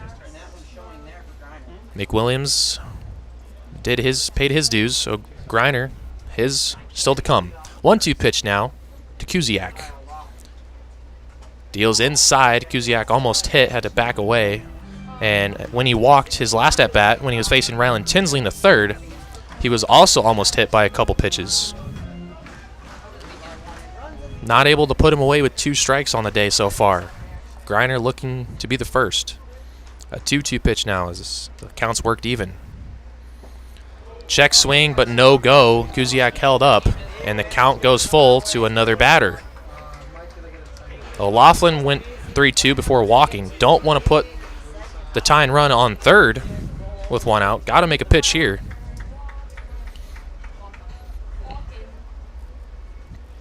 I say a slider if you can locate it. Hitter's not on that pitch. 3-2 pitch. It is a slider right down the middle. Fooled Kuziak. Didn't even take the bat off his shoulder. And there are 2 away in the inning. And now with 2 outs, 2 on, that tying run and scoring position. Little game of chess being played here.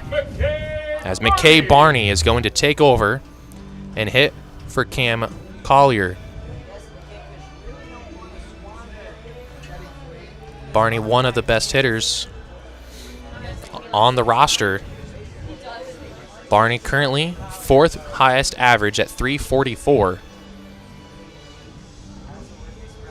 So with the right-handed pitcher on the mound, Kenosha opting for the left-handed bat of McKay Barney, and I think that might be a theme as they might pull a couple other guys off the bench to come hit. Barney back-to-back games with multiple hits, 3 for 5 against Kalamazoo on Sunday, 2 for 4 with a walk against Traverse City in Game 1.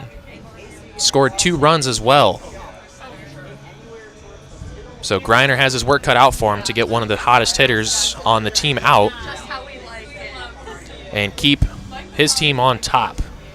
2-1 lead for the Pittsburghers. Runners on first and second. There are 2 outs. First pitch to Barney, and he watches it outside. Cam Collier, who just got pinch hit for, was 0 for 2 with a pop out and a strikeout, so opting for better offense, more production, going with McKay Barney. Working the splits, trying to get the matchup advantage. Now a 1-0 pitch. Here it is. Barney well ahead of the slider. Grinder's got that pitch working. It's now 1-1. Barney was almost finished with his swing by the time that ball got across the plate. Now a 1-1 count as Grinder tries to work out of this inning. Looking in. Gets the sign from Proctor. Gets set. Redding from second. Looks at him. Looks at him again. Deals. That slider came inside, and Barney backed up. It's now 2-1. 2-1 is the score. 2-1 is the count to McKay Barney. Tying run on second with 2 away. Grinder's got to make a couple nice pitches here to get out of it. Redding singled to start the inning. Stevenson grounded out. O'Laughlin walked. Kuziak struck out. 2-1 pitch to Barney. And on the outside corner for the second strike. Count is now 2-2. And Griner a strike away from getting out of the inning.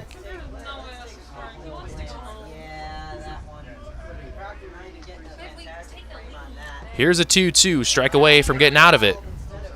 Checks on the runner, pitch from Griner. No, he just lifts his leg and turns around. And Cam Redding has to retreat to second base.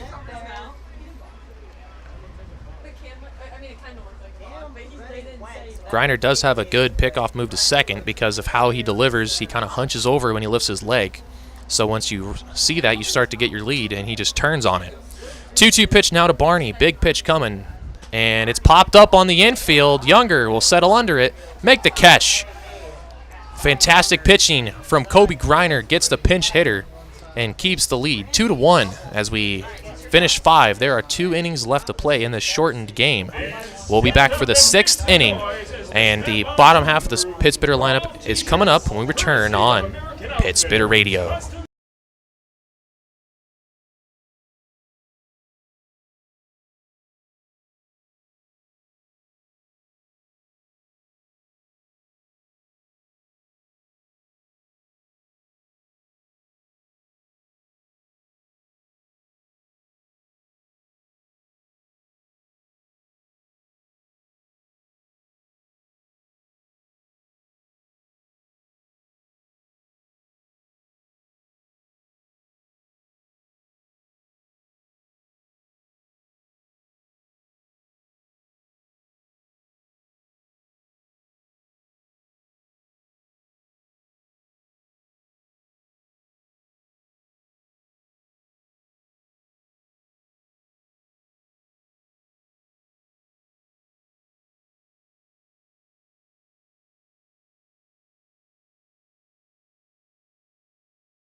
Welcome back for the top of the 6th inning here at Simmons Field. Michael Steigels, the designated hitter, will lead off for Traverse City. The bottom 4 in the lineup coming up: Steigels, Faust, Proctor, and Taylor.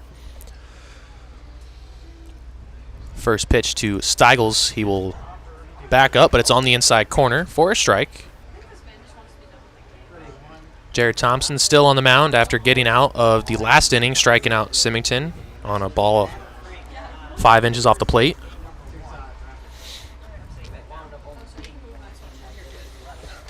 0-1 count to Steigels. He'll take that one. That one's right in the zone, and it's 0-2. Steigels, 3 straight plate appearances. He's been down 0-2, struck out in the first, battled and singled in the fourth. There are some arms getting ready on both sides as well. As we're nearing the conclusion of this one, 2 arms for Kenosha, 1 for Traverse City. Here's the 0-2 pitch to Steigels. He moves out of the way, but calls strike 3 on the inside corner, and there's 1 away.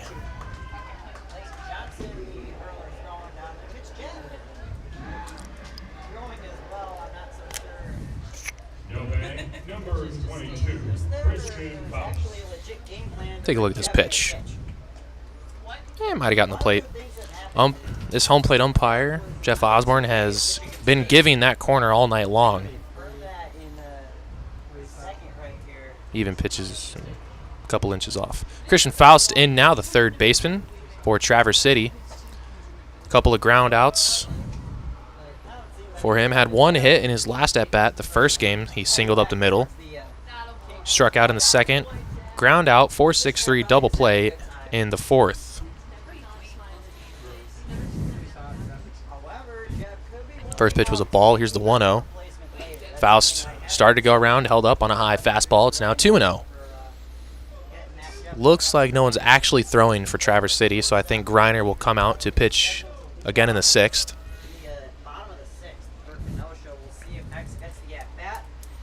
Faust getting set. Thompson ready.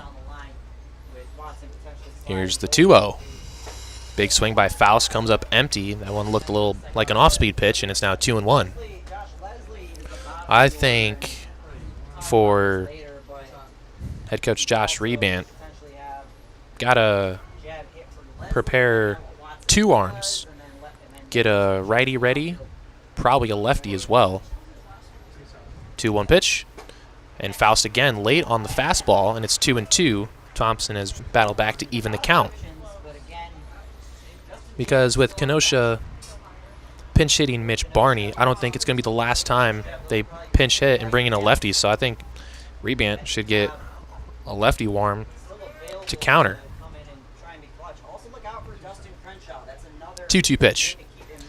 3 straight swings and misses from Christian Faust, and Thompson has struck out all 3 he's faced so far, and there are 2 away in the inning.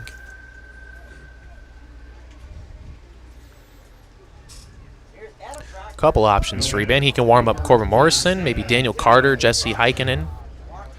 Got some guys. He does have Evan Gates, the closer, if he needs to bring him in the 6th and extend the save to 4 or 5 outs. Adam Proctor now will bat with no one on, 2 out in the inning. Proctor's been on base twice. He has singled and walked. That ball just got the knob of the bat. Proctor checked his swing, but just got a piece of it.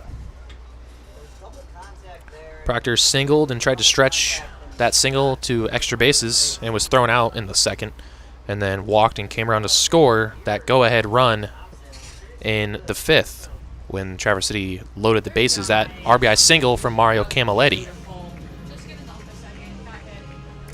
Flores and Monroe later then walked, and then Symington had that questionable strike 3 call that ended the inning, and that started 3 straight strikeouts for Jared Thompson.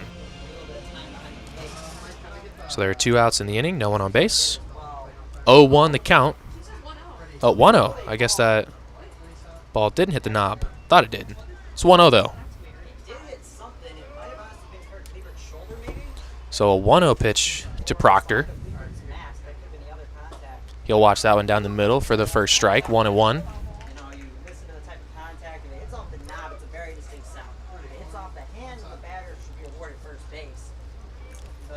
1-1 count to Proctor, the Pittsburgh catcher. Thompson taking a minute to get the sign, finally gets it. Lefty-lefty matchup for him. Pitch to Proctor, puts a good swing on it, fouls it off the left side, might be in play, and no, it's going to drift out of play into the seats. advance a little at least, react to that high pop ball.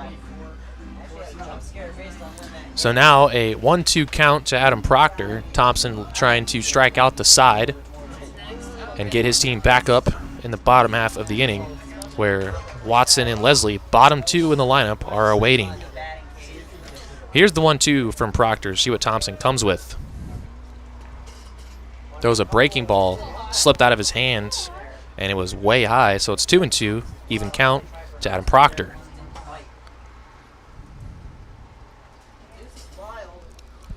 Proctor with a base hit in 4 consecutive games. Getting a little streak going for the catcher. Has a 2-2 count here. We'll try to get multiple hits. The pitch. Well high, and the count goes full to Adam Proctor. Cruz Taylor in the on-deck circle in case Proctor reaches. And he needs to bat. See if Thompson can get the out to end the inning. Payoff pitch. High, Proctor holds. And it's a 2-out walk to him. He's been on base every time in this game. His second time reaching via the free pass. And now with 2 away and 1 on, Cruz Taylor will bat. Struck out his last time up. That at bat against Trent Trzynski. Facing the lefty now, Jared Thompson. Last time he faced a lefty, he doubled to the wall. That was against Battle Creek. Time called. He'll step out. Proctor scored the go-ahead run last inning to put his team up 2-1. He's representing some insurance over there now. First pitch to Cruz Taylor. Big swing and a miss. Comes up empty. Taylor does have some pop. He can drive a ball effortlessly. Goal here, just got to put a ball in play. Smoked one his first at bat to second on the 1-hop. Watches that ball in for a strike, and quickly Taylor down to 0-2.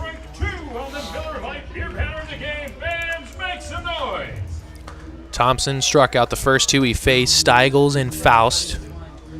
Had Proctor down to 2 strikes, but walked him, and now has Taylor down to 2 strikes as well. What will be the result here? He's set, looks at Proctor, and deals outside, ball 1. Taylor just looking for anything here. Oh, base hit. Struck out twice, was hit by a pitch. The last game he played against Battle Creek had an RBI. Trying to do something here. Now a 1-2 pitch from Thompson. High again, and the count evens 2-2. Top of the order is next. They will either bat with 2 outs and 2 on, or they will lead off the 7th and look for insurance. Top of the order has been producing so far. The top 3 batters in the lineup have all been on multiple times. 2-2 pitch now to Taylor. And that ball inside and high, and Taylor swung right through it. Would have been ball 3, but Taylor went chasing, and the inning's over. 3 strikeouts for Thompson in the inning, 4 total through 5 batters. We'll go to the bottom of the 6th. Kobe Griner is going back out on the mound, looking to protect this 2-1 lead when we come back on Pittsburgh Radio.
Welcome back. Bottom of the 6th inning here in Kenosha, Wisconsin. Pittsburghers leading 2-1 as, like I predicted last inning, we did not see the last of the pinch hitters Number 19, Mitch Jebb.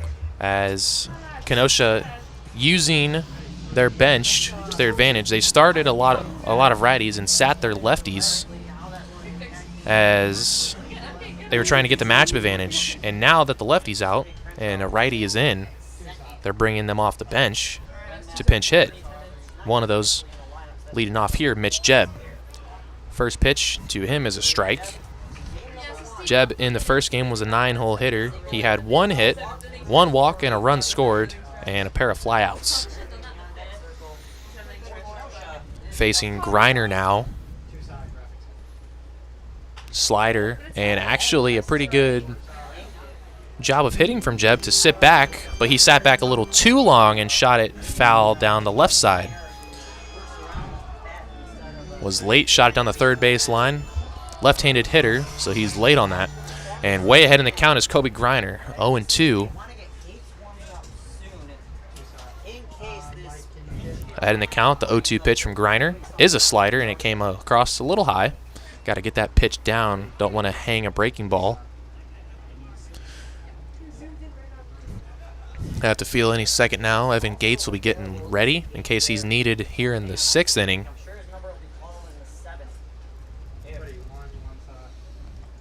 1-2 pitch from Griner to the pinch hitter.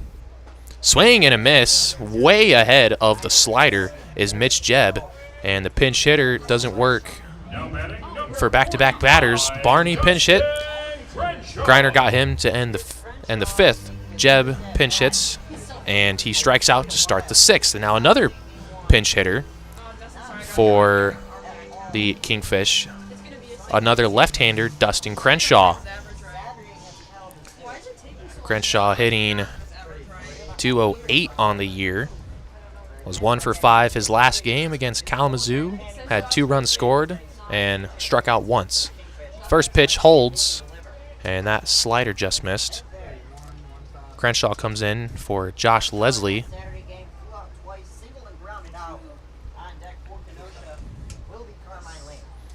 The 1-0 pitch, slider, and way ahead of it is Crenshaw. Everyone's been ahead of that pitch, just not able to keep it fair. So 1-1 count, 1 away. Griner looking to get Crenshaw, turn over the lineup card. 1-1 pitch, another slider, and then again, way ahead of it is Dustin Crenshaw. And Griner way ahead in the count, 1-2. Looking for back-to-back Ks to start the bottom of the 6th.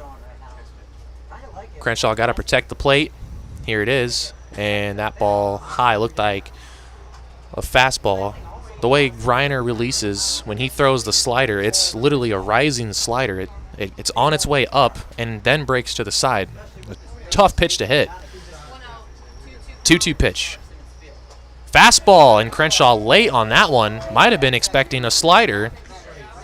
Goes down swinging, back-to-back pinch hitters to lead off the 6th, and they both strike out. Griner doing his job. Kingfish trying to play the matchups and bring in 3 consecutive lefties, and Griner puts them all down. 2 strikeouts here to Jebb and Crenshaw. Top of the order now for the Kingfish. No pinch hitter here. It's the third baseman, right-handed hitting Carmine Lane. First pitch to him goes outside. Lane has flown out twice and walked. One of those flyouts was to the warning track out in left field. That's going to be a big play in this game as it was a foot away from being a grand slam. 1-0 pitch. Inside. Has to back out of the way. And first batter this inning, that Griner's fallen behind 2-0. We'll look to get the lead off Carmine Lane, and then it's going to be 3 big hitters coming up next inning if he can get him out. 2-0 pitch, slider, and Lane checked his swing, did not go around, kind of fell down to a knee as he checked it, was fooled by the slider.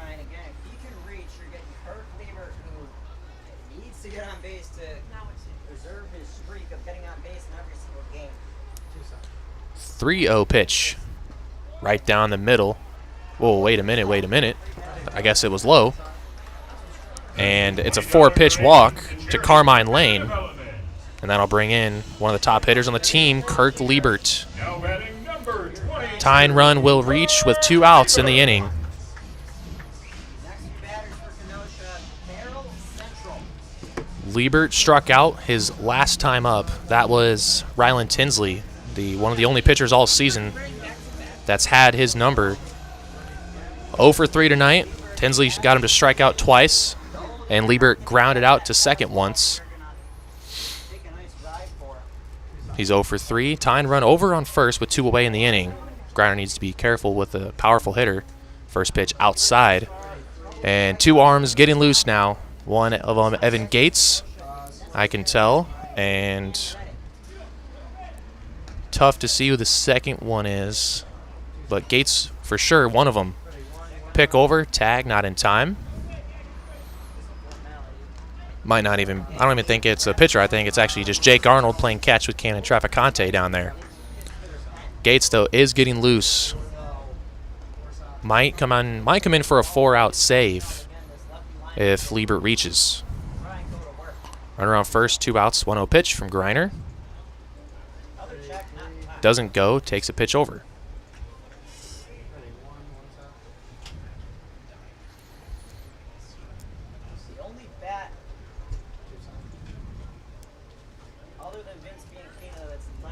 Liebert 0 for 3.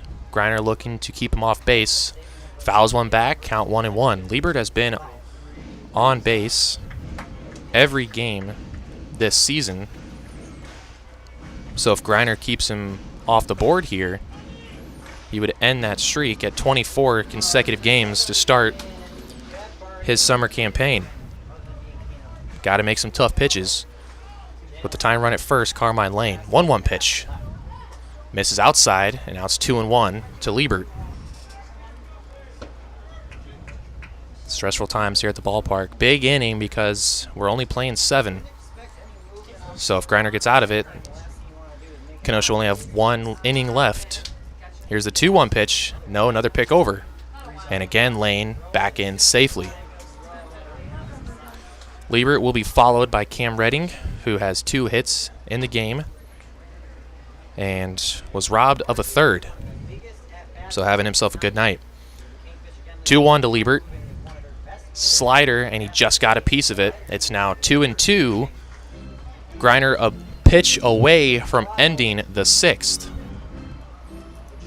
One other time the Pittsburghers have, or the score has been 2-1 in a win, and that was on June 21st. Last time these two teams met in Traverse City. Here's the 2-2 pitch.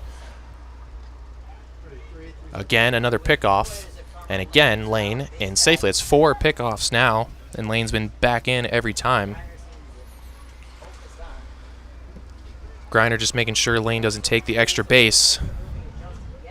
2-2 pitch here. Let's see if he picks over. He's going to pitch it. 2-2. And Liebert is going to stay alive. Fouls it off to the left side. Lines one into the seats, and it's still 2-2. Big pressure pitch coming here. Still 2-2. I think you have to go with a slider. You just have to locate it. Griner's had that pitch working. Let's see if he does it here. 2-2 to Liebert. Runner goes. Slider outside. Proctor didn't have the handle. So Lane is in safely at second, and now that means a base hit could tie it.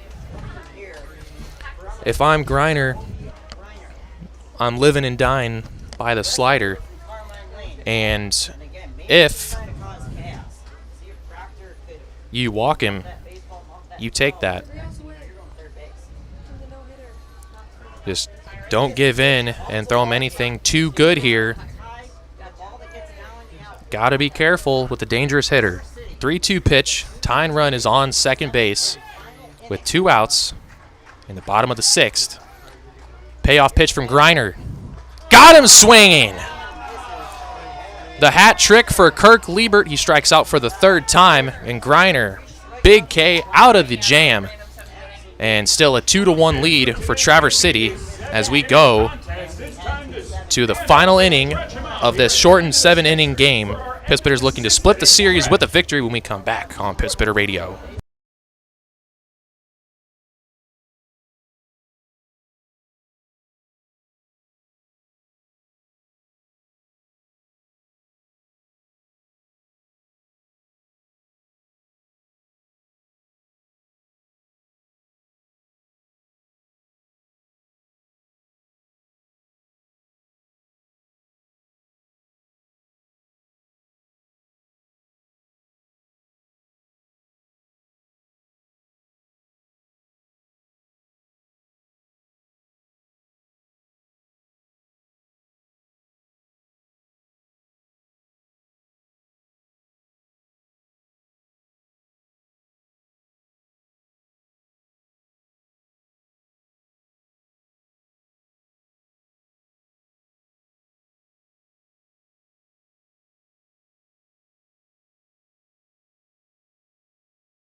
Welcome back to the final inning of play here at Simmons Field.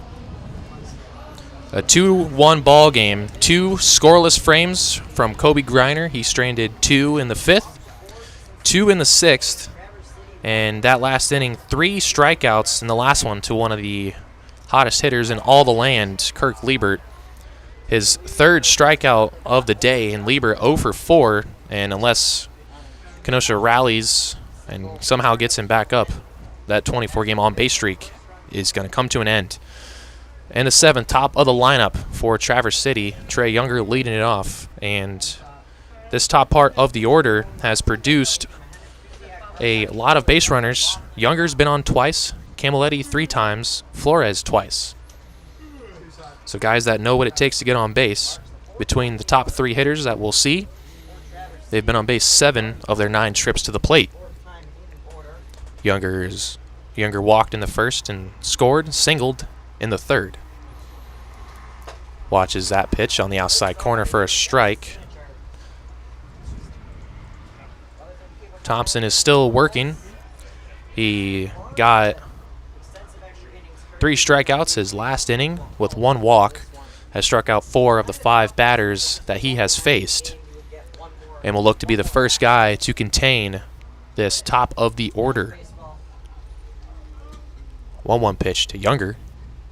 Watches it high. Hitters count 2-1.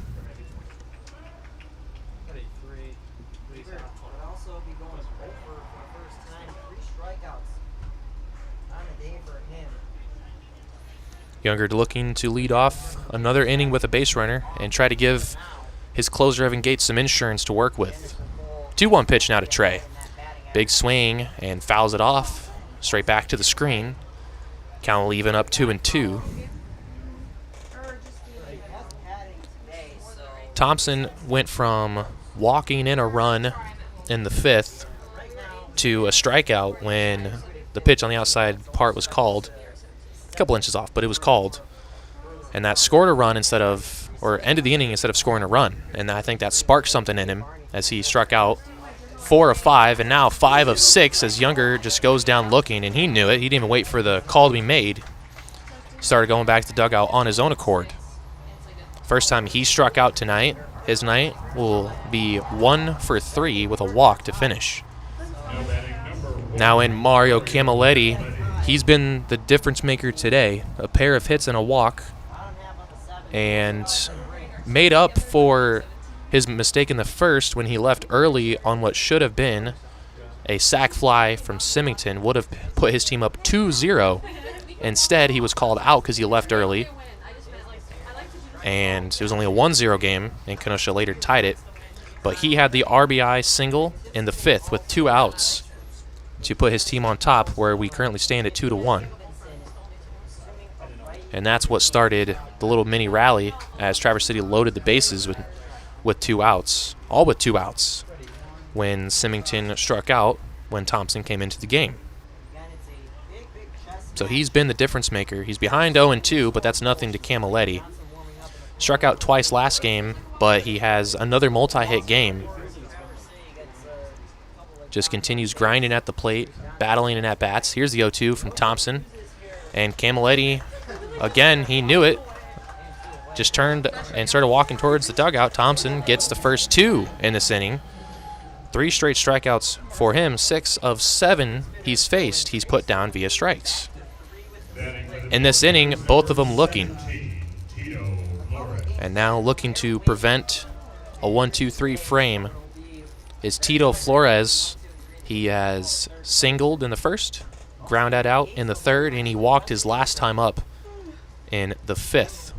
Was the first of 2 walks in that inning. Him and then the on-deck batter, Chris Monroe, both walked with 2 outs. First pitch to him upstairs. He takes it for a ball. With 2 outs, going to need a base runner here. Going to need a couple of hits or a walk and a hit. Some combination to bring in another run. No room for error with 2 away. Tito takes one high up near his head, backs out, and it's 2-0 to him. So he's ahead in the count, 2-0. He can hunt a pitch if he wants to. Try to attack a fastball in the zone if Thompson gives in and throws him one. Gets the sign, see what he comes with on the 2-0 pitch. Comes with another fastball, but it's high, and it's 3-0. And with a good hitter in the on-deck circle who feasts on lefties. Don't think Tito will be swinging here in 3-0. Did swing at a 3-0 pitch in Battle Creek and flew out on it.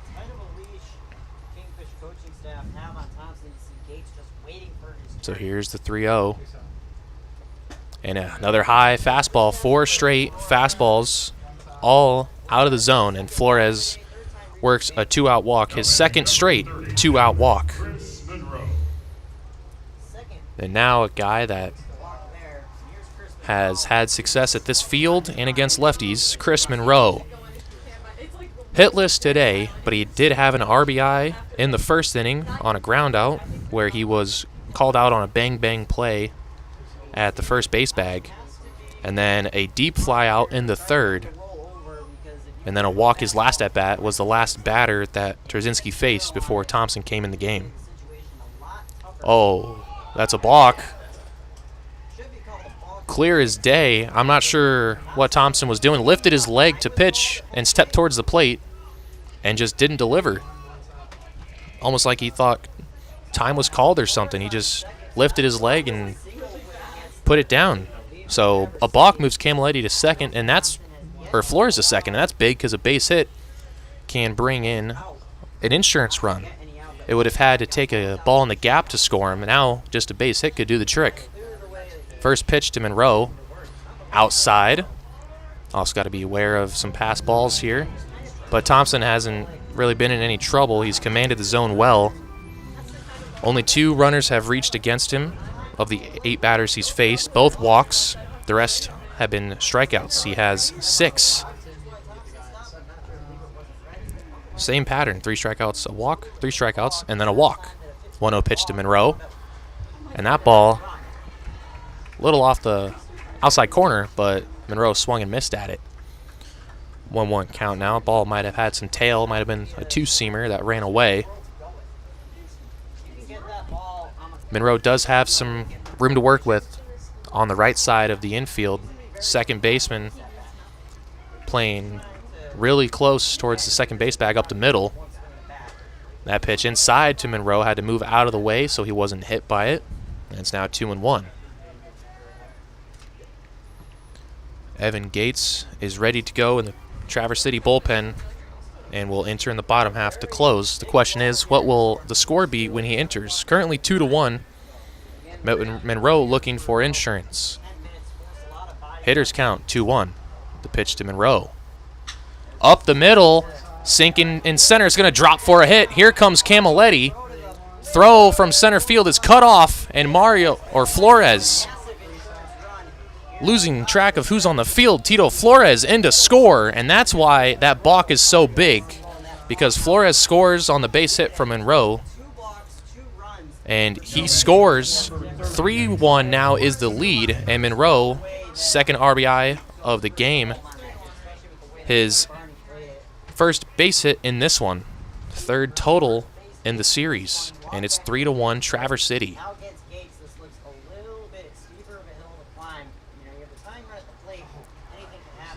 Little two-out insurance now.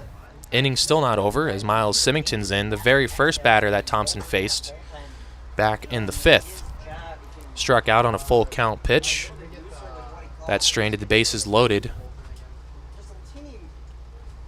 Good hitting from Monroe, and a 2-1 count. Was just attacked the fastball and shot it into right center. And now 2 straight balls issued to Symington. Thompson struggling to find the zone now.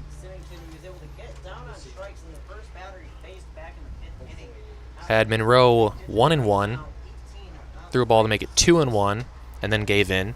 Now it's 2-0. See if he gives in again. Symington ready to hit.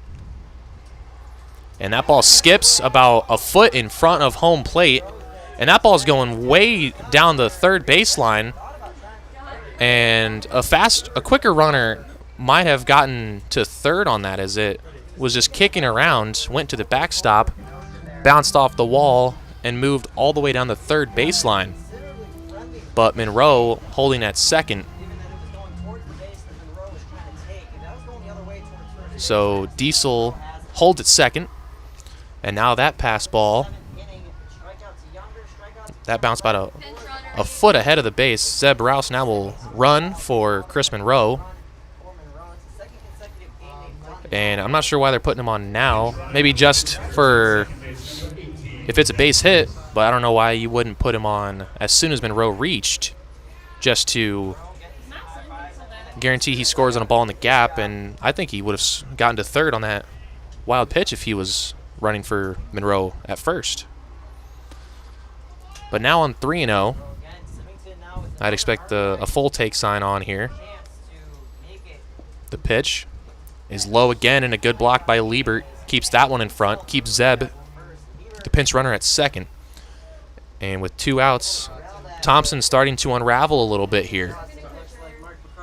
Got the first 2 guys on strikes. He walked Tito, balked him over to second.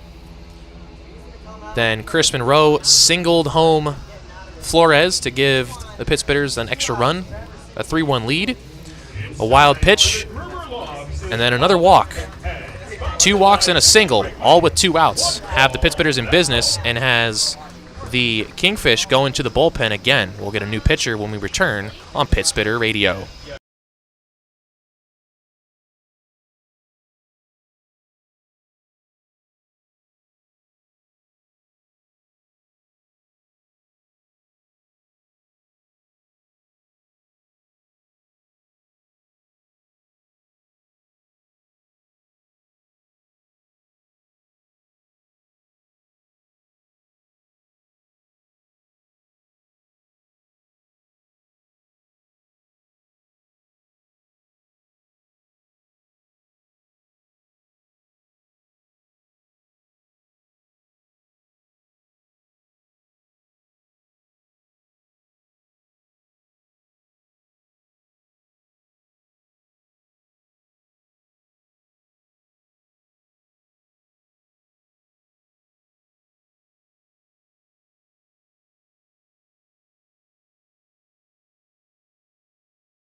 Welcome back to this top of the 7th inning.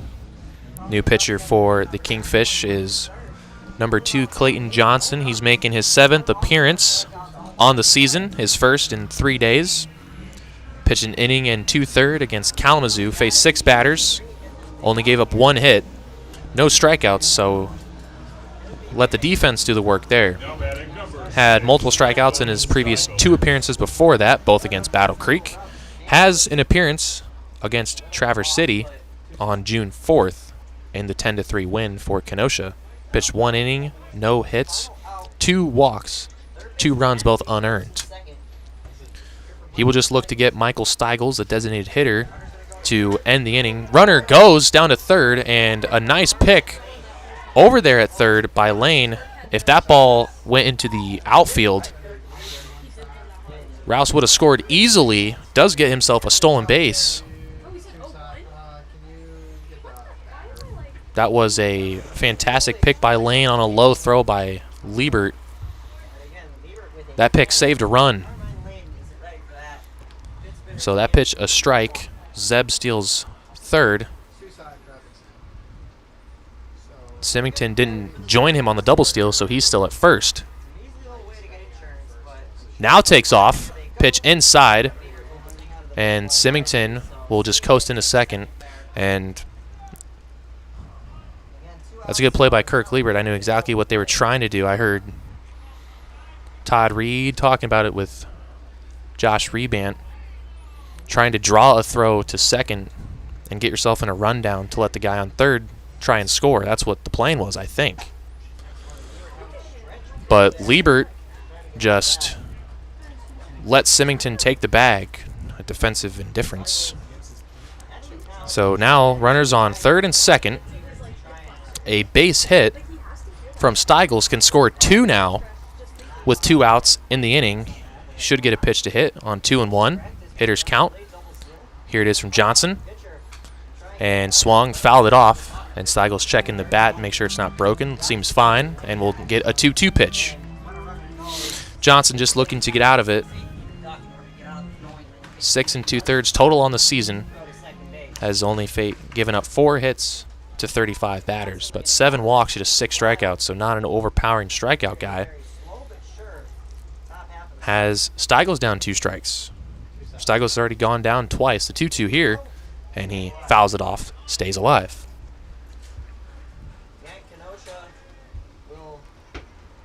Last time that Steigels had an RBI was the last game he played against Battle Creek, had an RBI. That one not a base hit, though, just an RBI ground out. Could have an RBI hit here. Another 2-2. And it breaks outside. Count's going to run full to Michael Steigels. Christian Faust is on deck. He's 0 for 3. A pair of strikeouts and a double play ball. Looking to get up for at least just one more at bat and try to add on to his on-base streak. Third and second, 2 outs. Here's the full count pitch from Clayton Johnson. Deals. And off the plate. Outside, Steigels will work the 2-out walk, and once again, bases will be loaded for Traverse City. Now bringing Christian Faust, the aforementioned Faust, 0 for 3, looking for his first hit in this game.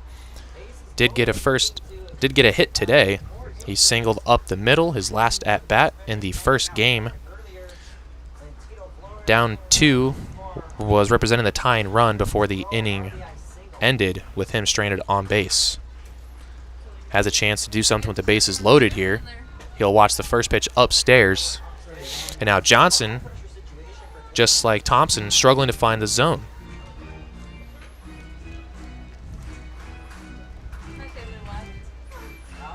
Johnson did have a little mini battle with Steigels. Walked him on 7 pitches. 1-0 pitch to Faust. Watches it right down the middle for the first strike.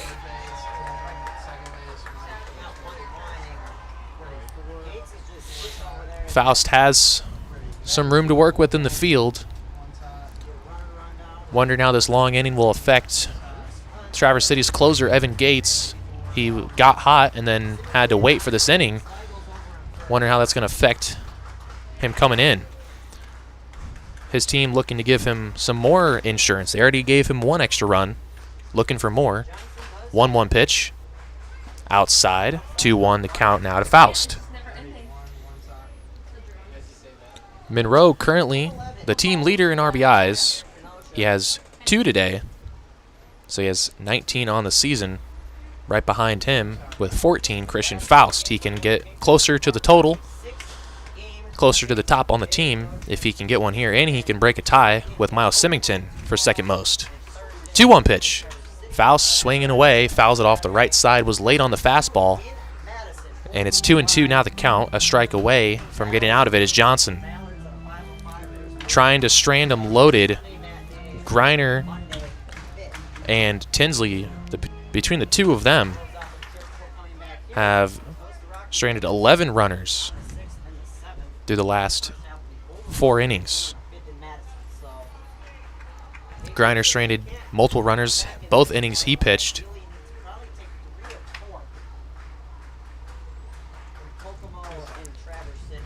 Here's the 2-2. That ball called strike 3 on Faust. I got to check the stream on that one because that was an extremely late call, and he's been doing that all night, taking a very long time to make the strikeout call. Let's see where this pitch was before we go to break. We'll see it together. That pitch. Wow. Tough time in low power mode. Came on as soon as that pitch was crossed. See it. Let's look at it one more time. Here's the pitch. 2-2. Oh, that ball's low. That ball's downstairs. Yikes. That's twice in this game that Traverse City's been rung up on a pitch out of the zone to strand the bases loaded. And now Evan Gates, the closer, will come on for the bottom of the 7th, looking to save this game when we come back on Pittsburgh Radio.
All right, welcome back.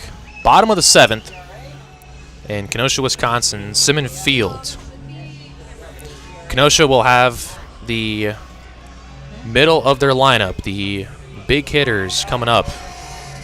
Kobe Greiner now not looking so bad that he walked Carmine Lane because he avoids having to face Liebert and then Redding to lead off the 7th. Greiner got Liebert swinging to end the 6th, so Cam Redding will lead off the 7th, and then Luke Stevenson, the designated hitter, on deck. But with Justin Janis, the top hitter currently on the Kingfish roster, hitting .439 after a 3-hit game 1. Take the 4 hits. 4 hits, 2 RBIs in game 1. Hitting .439 on the season. I would expect him to make an appearance off the bench. Gator looking for another save. He has 6 on the year. A nice slider. Got Redding to swing through it. Gator pitching at North Carolina A&T State University. He's pitched in 9 games for the Pittsburghers. He's 6 for 7 on save opportunities. He's saved the last 4 games he's appeared in. Redding, a minute behind that fastball. He's behind in the count now, 1-2. Gates closed against Kenosha on the 21st in a 2-1 ball game. He will look to do the same here. 1-2 pitch to Redding. And he just barely gets a piece of that pitch and stays alive.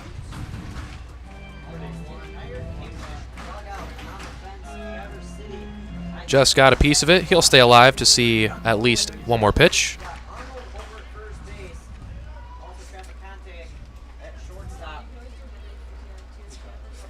Here's the 1-2 again. That ball lined out to left. Tito Flores coming in, and he will make the catch on the sinking line drive for out number 1. Redding will not get his 3rd hit tonight.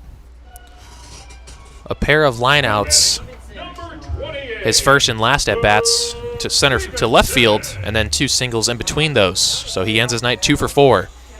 The designated hitter, Luke Stevenson, now will bat. Stevenson hit, with quotations, in the 2nd. A pop out and a ground out so far in this ball game.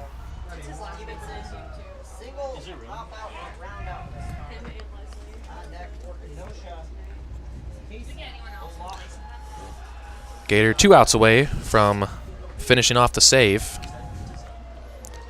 2nd pitch, high. That's consecutive balls he's issued. 2-0 the count to the designated hitter. Last time Gator closed against Kenosha, he faced Dustin Crenshaw, O'Laughlin, Collier, and Barney in the 9th. So that's the first time Cam Redding has seen him. 2-0 swinging is Stevenson. He's late on it. It's now 2-1. Still a favorable count for the hitter, Stevenson. Kenosha needs to at least put on 1 batter to get the tying run up at the plate. 2-1 pitch. Ooh, just off the inside corner. Count going to go to 3-1. Still a hitter's count. This one a little bit of a better count for the DH.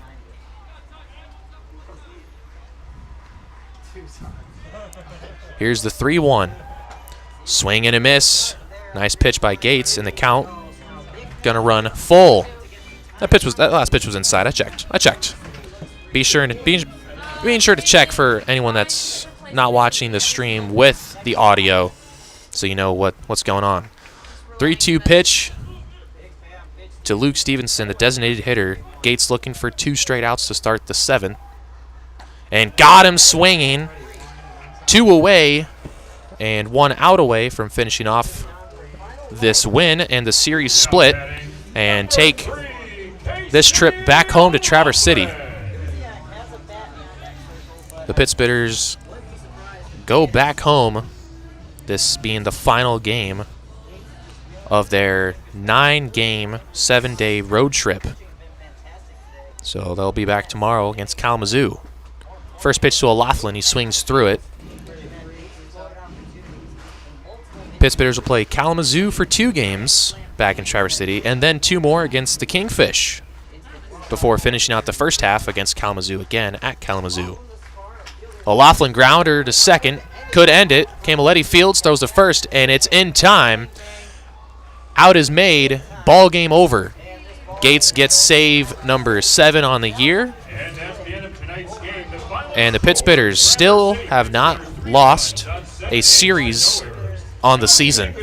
They've split plenty of series, but never once have they lost or been swept. So they win this one 3-1. Mario Camilletti and Chris Monroe having the big games. Camilletti with 3 base hits, 2 base hits and a walk, my mistake, but he was on 3 times. And Chris Monroe, 2 RBIs. He added the insurance to make it 3-1, and Mario Camilletti had the base hit to make it 2-1, pushed him ahead on top. That's going to do it for me at Simmons Field. Got to catch a bus to go back to Traverse City. This team will be back tomorrow, 7:05 Eastern Time, to take on the last place Kalamazoo Growlers, and we'll look to add on to their lead in the Great Lakes East Division. I'll hope to see you there, and I'm back on the real stream, baby.